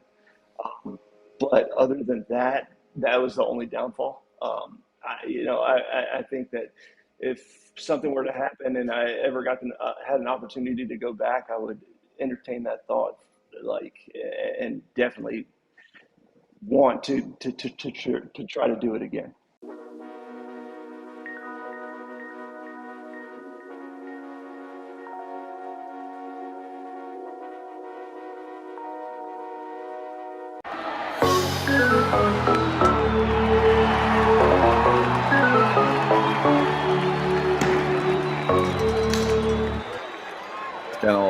Getting a little heated. It's a lot of smack Excited. talk. We're getting excited. Yeah, excitement. Going to see a lot of dudes that think they're winning a tournament, but only one person everybody's can win money. one. Listen, Mr. Head might win it. Head. Head. You rang. Kratz, what do you got? I mean, if you're coming to AC, USA, you got to mix in the USA hat. I mean, there's little pre-mundial, the Premier 12 patch on the back. This is when you were already in the. Come on, man! It's a 9 nine and a quarter. Kevin Mench. You What know, size is that? that's like 8 and 8 bowl bucket head. What size is that? They actually used to make sure I didn't, when I threw my helmet, that it turned the right way down. It's because it was upside down, open. Kids would walk by, start throwing trash in it, thought it was a trash can. That's really good. I like really that. good. All right, so for the FT fam watching on TV right now, we'll be back tomorrow, same time, obviously, as usual, 1 to 3 every weekday. We're live, but we'll have Dylan Betances. He's here now. He's playing, but he's going to join us tomorrow because he's back tomorrow. He's going to play more. He plays pretty frequently. He's good. Yeah, he's kind of a big deal. Like you hear how he talks about it. You hear how Andruw Very Jones talks confident. about center field. Yeah, Dylan Betances with cards. He's like, yeah, I moved all in on the ace 3 kicker, and I was like, hey, did you have aces? I don't know if you're going to win. Just don't look and do it. I have no idea what any of that means. It's all right. We'll sit go next all to in. Dylan. You'll be all right. You'll be all right. Go all in. Okay. You'll end up Grayson all in. Rodriguez is also joining us tomorrow on the show. One of our Nice. guests Coming So, back. Yeah, Need him back. Need him. yeah, Man, they Wake miss up. Good energy for that Wake up. clubhouse too. You need that. Facts. You need that energy healthy. Yeah. Well, he's the Trash Betances. He's the trash talker in there. Yeah. Yeah. He's gonna walk in there and be like, "Yeah, we're winning. What are you guys been doing? Playing 500 ball? What Yeah. a joke." All right, I'm back. You So, need me. yeah, we'll talk to him. But anyway, thanks to BetMGM and Borgata for hosting us. We're excited about this. I would say at this point, if you're trying to play, you're probably too late. But you can follow us on all the socials to see how we do. It's a one-day tourney. Good luck, everyone.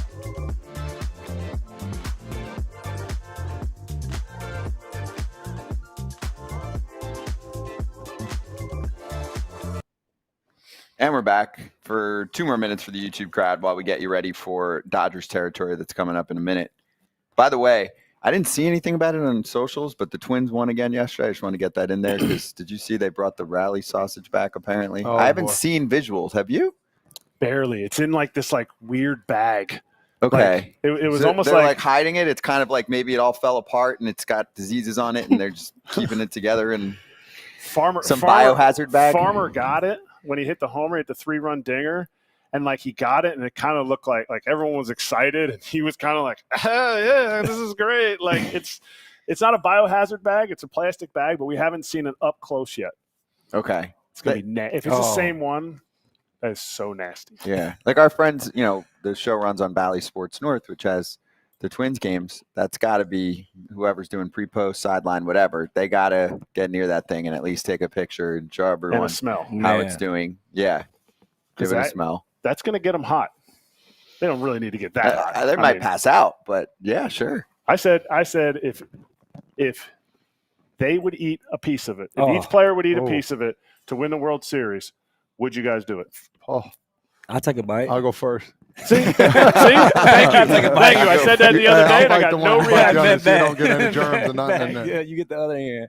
See who can The go first bite. fastest. You and me. Ready? You guys are worried about See your who's gonna pucker germs up. amongst your teammates. That thing is a germ. That thing Yeah. is a freaking pandemic in a bag. But if it gets you that ring on that thing, It's so old. Or you it's old. and there, it's the same or you one, go and it's been old school out in mentality, the and sun. it'll just help your immune system. Yeah, no It'll doubt. Make No your doubt. immune system a little Yeah, stronger. because if you live past whatever that gives you, you're good. then you're good. You're Nothing gonna else glow. is going to hit you. you're going to be glowing I green. think to Kratz win the would World eat the whole Series. thing for another World Series. What? 100%. I think he would do it for a couple grand. For a I'd do it. bag. I'd do it for 100. I'd do it for 100,000 subscribers on Ooh. on YouTube for us. Wow. Oh man, I love Heard it. it here. All right, good luck 100,000 everyone playing in the focus tournament. you We'll go. see everyone We'll tomorrow do from here as well.